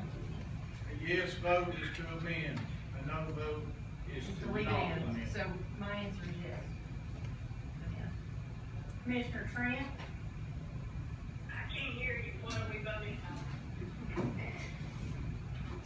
To pull out line item 51300-119 from the budget and vote it separately. Okay. Yes. Hold on 1 minute, I'm misunderstanding that. Is that your? No. Is to pull it out completely, right? You're gonna Pull it out and vote on it separately. You gonna pull it out and vote on it separately? No, I think we agree. Get rid of it. To leave him where he's at, correct? Yes. Anna, No increase. you're, That's not what I've repeated 3 times, so if you will please repeat that amendment, I'll be happy to change it. My amendment is line item 51300-119, is that correct? Yes, sir. Take where the budget committee has put in $24,000 over the next 2 years for the budget finance. I ain't wanting to withdraw that out of this budget Take it out completely. completely. Take it out. There's only 12,000 that they got. 12 this year, then he cannot get it again next year. You're only voting on this year. Goes on like in the next year. We can only vote on what's before us on this year's budget. $12,000. So I'm gonna repeat this, we're going to, your motion to amend is to take the $12,000 increase from line item 51300-119. Is that correct? That's correct. Commissioner Harrell, was that correct?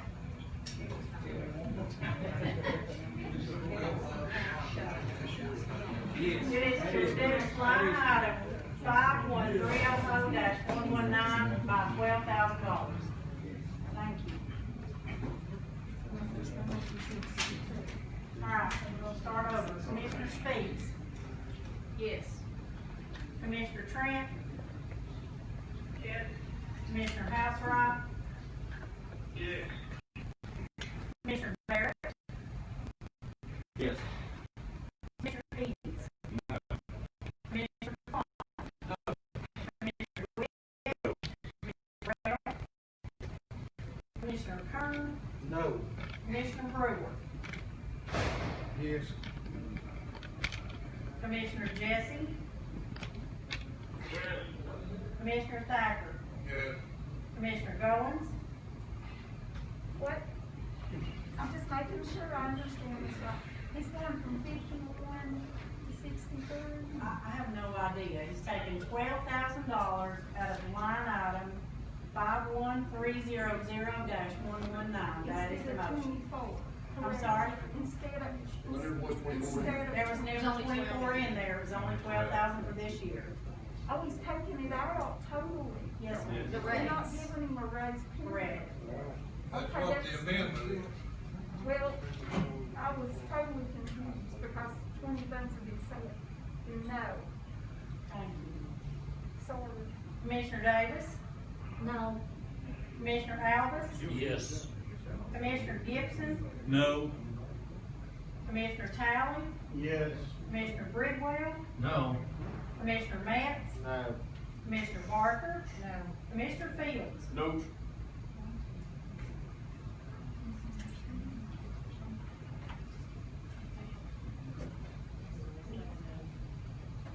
The vote is 10 yes, 11 no. That failed. Amendment fails. Okay.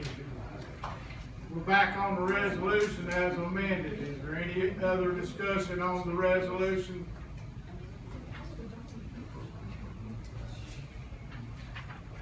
If not, are we ready to vote on the budget as amended? Call for question. Question has been called for. Is there any objection to the question?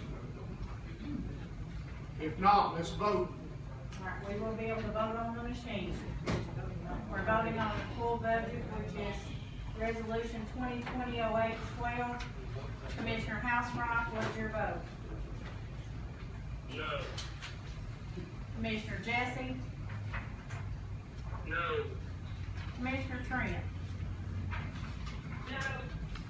Thank you. That's it. I want to change I'm sorry? I want to change my vote. All right. It shows up right. Hang on just a minute.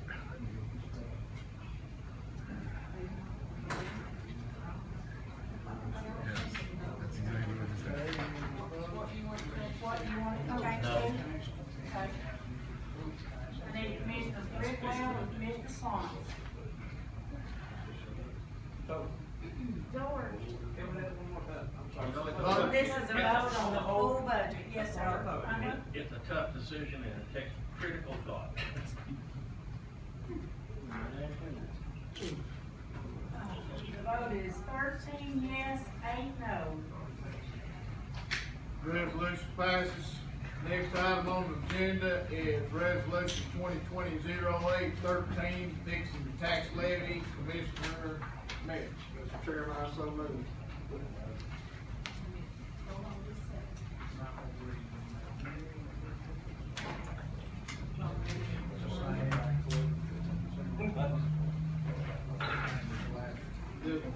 It's the same as the last year, right? 2.5323.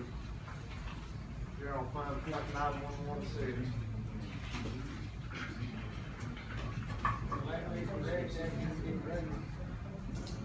Pardon? Is that correct, that we get a 5% raise for that? Well, somebody wants to make. This generates what it generates. If you're wanting to equal what was increased, then you have to do, you have to increase what the general fund is. Everybody in the audience, please be quiet. Commissioner Talley's having a hard time hearing. I got him turned while he loves that here. Okay, motion by Commissioner Metz, second by Commissioner Davis. Is there any discussion on setting the tax levy? Commissioner Burrell, to answer the question.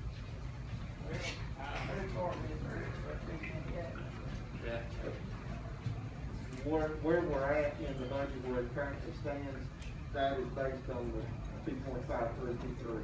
So if you're wanting to generate additional revenue, then you would have to make that adjustment now. And what increases we did would be general fund. So if no adjustments are made, it increases the deficit by that much more. Is there any other discussion? If not, everyone cast your vote.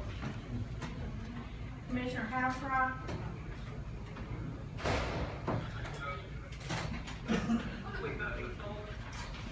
we're voting on resolution 2020-08-13, fixing up tax levy for the 2021 fiscal year at 2.5323 per 100 taxable dollars on property. So Commissioner Housebrook, your vote please. Yes, was that a yes? I'm sorry. Yes. Okay, thank you. All right, Commissioner Jesse. Yes. Commissioner Trent. Yes. Thank you. Vote 20 yes and 1 no. Motion carries. Notaries, we recognize Commissioner Fields. Resolution reference 2020-08-14, approving notary public. Mr. Chairman, I so move. Is there a second? Second by Commissioner Thacker. Push the button. Push it back.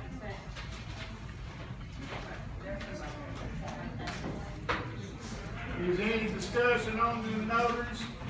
If not, everybody cast your vote. Commissioner Housebrook. Yes. Commissioner Jesse. Yes. Mr. Trent. Yes. Thank you.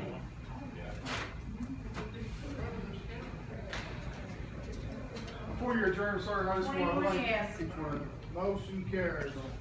Okay, go ahead. Sorry, I just want to thank each and every one of you tonight. That means a lot to me. So thank you. Commissioner Carter, you wish to be recognized for adjourn? Thank you, Mr. Chairman. One statement I want to make is that I came down here to help this county. I promised nobody anything concerning taxes or whatever. I think the people that know me in this room knows that I have fought for the sheriff's department and all this. I will defend Tom Kern, and I take very much offense that I was thrown in a group and made accusations of something that didn't happen. For God's sake, the next time you do something, know what you're talking about. Amen. Motion to adjourn to be in order. Vote out.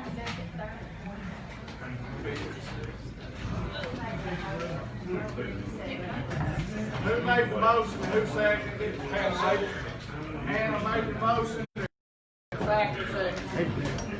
Danny, I want to ask you a question. Come around here. Everybody vote out, please.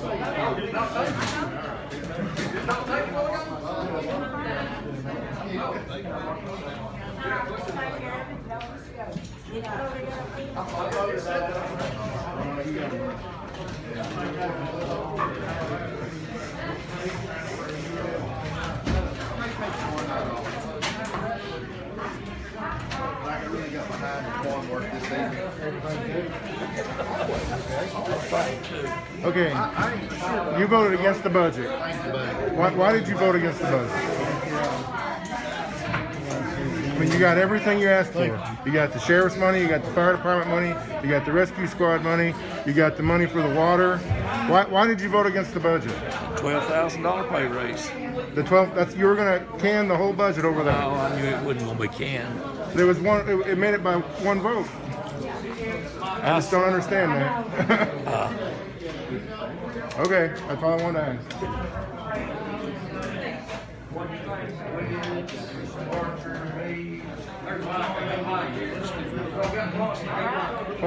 Why did you vote against the budget? Simply because of the $12,000. But you got everything you asked for. You got the fire raise, you got the police raise twice. I didn't You got ask the- for the fire raise. Well, all right, well, you got the police raise.